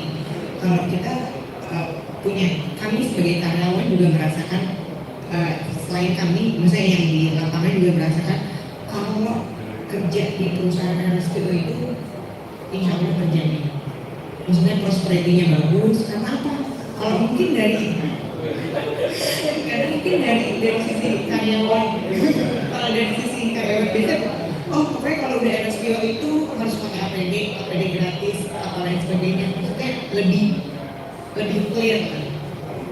Dan yang pasti keberterimaan market. Jadi kalau marketnya lebih banyak, sampai sekarang kalau dibilang kita udah mencapai top 5 lah, maksudnya CPO kita sudah bisa diterima sama Golden Agri, terus juga sama Sanderby atau lain sebagainya. Terima kasih Bu Kartika. Mas Angga, nanti mungkin terakhir closing remarknya sebenarnya dengan Pak Windrawan sebagai RSPO-nya kita ya. Silakan Mas Angga dulu. Closing remark tetap dari Soebul Baik yang punya hajat. Nah, yang pertama adalah saya ingin sampaikan bahwa apa yang akan kami lakukan ke depan, jadi belum 10-20 tahun, tapi kami akan menggarap domestic market. Itu dari karena potensinya besar. Potensi besar berdasarkan data dan juga berdasarkan memang market ini tidak bisa diintervensi oleh regulasi ya. Market itu harus berjalan secara organik, itu adalah bisnis dasar dalam ekonomi. Yang kedua adalah studi kami di 2018 lalu terakhir di 2022. At least di 8 kota besar yang kami survei dengan responden yang cukup besar, mereka mau bayar lebih untuk cooking oil yang ada labelnya. Sayangnya sekarang di pasar itu tidak ada labelnya. Itu problem yang bukan problem, tantangan yang harus diselesaikan oleh kita semua. Artinya bukan hanya kapasitas kami sebagai NGO atau Pak Win sebagai RSPO, tidak. Ini juga harus pihak perusahaan juga harus melihat ada marketnya. Cuma tinggal tadi bagaimana mengatur packagingnya. Ini bicara teknis, bicara market, saya pikir itu bisa diselesaikan dengan baik. Saya mungkin dari sisi NGO tidak bisa melihat itu secara kasat mata, tapi harusnya bisa tersedia apa yang terjadi dengan Superindo. Itu besar. Jadi ada kenaikan signifikan sekitar awareness itu 63% data kami. Saya akan sangat senang men-share report ini. 63% dengan margin dia mereka mau bayar itu di angka maksimal 5.000 dari harga yang konvensional. Karena memang itu berbicaranya tidak berbicara environment, kami berbicaranya lebih kepada social impact. Kenapa? Benar yang Pak Doris bilang bahwa kemarin beberapa waktu lalu kebetulan saya dari Jerman, dari Eropa, bahwa saya sampaikan ini bukan berbicara environmental aja. Karena bicara deforestasi, bicara climate change, ini bicara drawing in the sky, rada rumit kita bicara ini. Tapi bicara sekitar 2,8 juta petani sawit Indonesia yang notabene itu akan berdampak besar, dan itu yang memang lebih sensitif buat orang-orang di Eropa. Karena kalau Bapak Ibu lihat, yang mereka gunakan sebagai black campaign itu clear. Di dalam produknya, itu di etalase supermarket, di Tesco, Walmart, atau di apa, itu mereka jelas non-palm oil. Itu kan black campaign, kenapa harus disebut non-palm oil?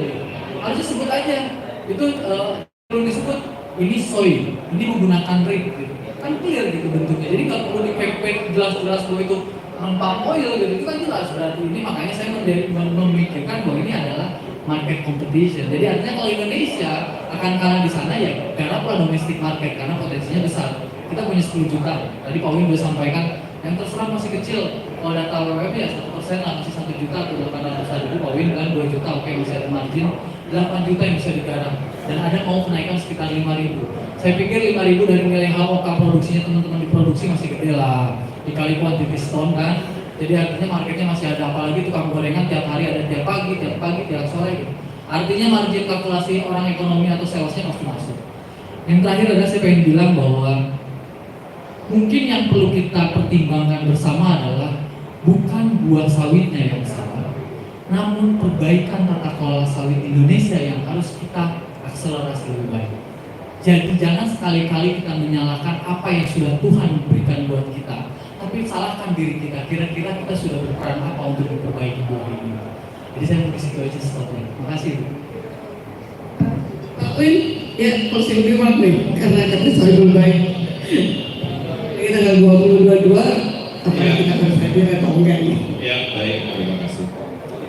Tanggal 20-22 kalau sempat hadir, dan kalau dari media itu nanti Pak Eri akan mengundang ya, karena beliau media partner.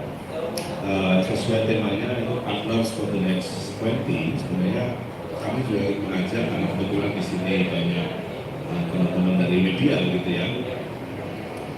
Marilah kita bikin awareness fashion campaign gitu loh. Nah, dengan media berapa surat banyak sekali di sini.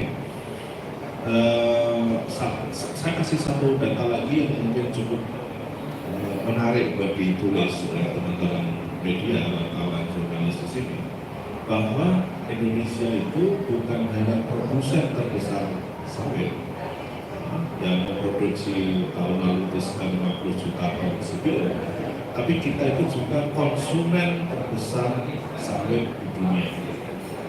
Tidak ada satu negara pun di dunia ini yang mengkonsumsi minyak sawit sebesar Indonesia, yaitu 20 juta ton per tahun.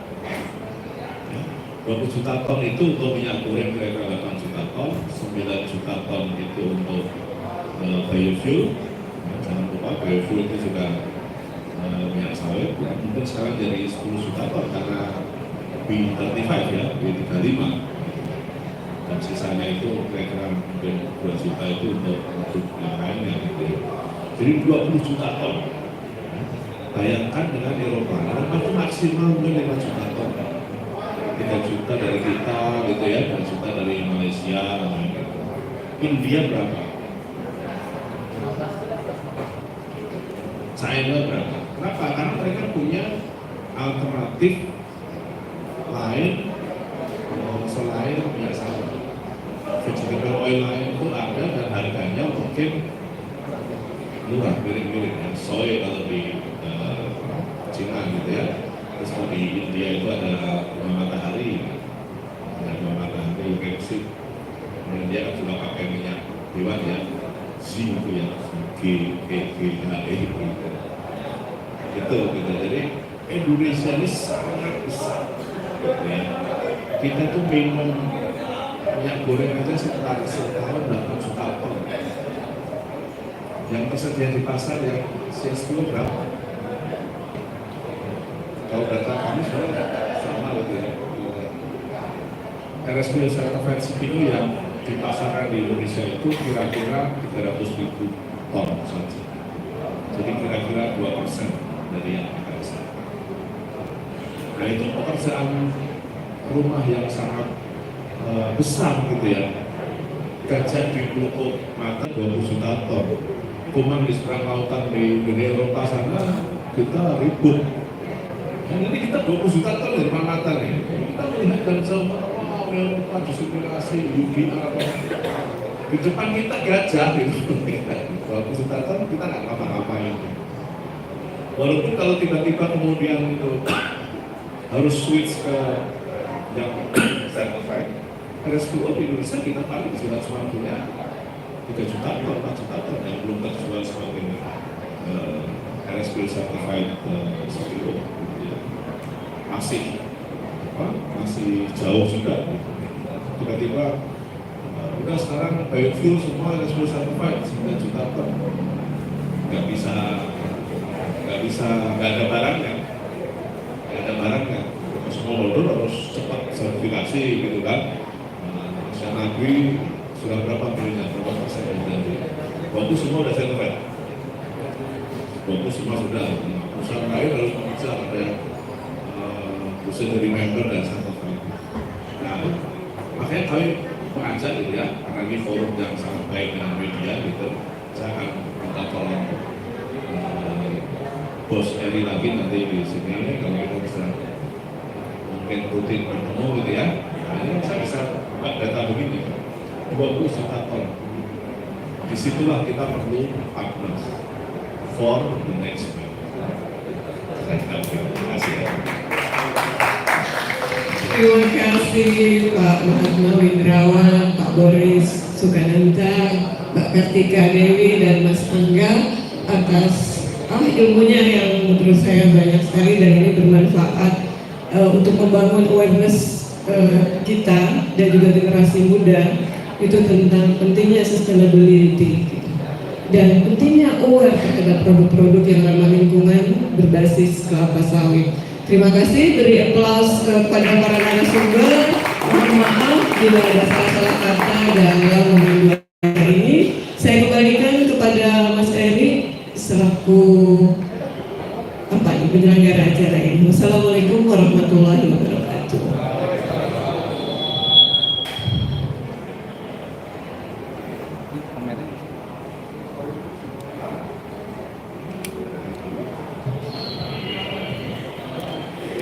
Baik, terima kasih buat semua pembicara.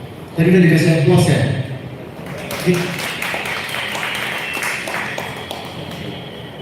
Jadi apa yang kita bicarakan hari ini kita harap akan terus berkembang ke depannya dan kita harap RSPO juga akan makin sukses, makin besar, member-membernya juga tambah banyak, terus tambah rajin juga. Kepala sekolahnya Pak Winzo. Baik, terima kasih banyak dari Pak. Kita ada buku Pak, jadi nanti bisa dibaca. Terima kasih. Pelan-pelan.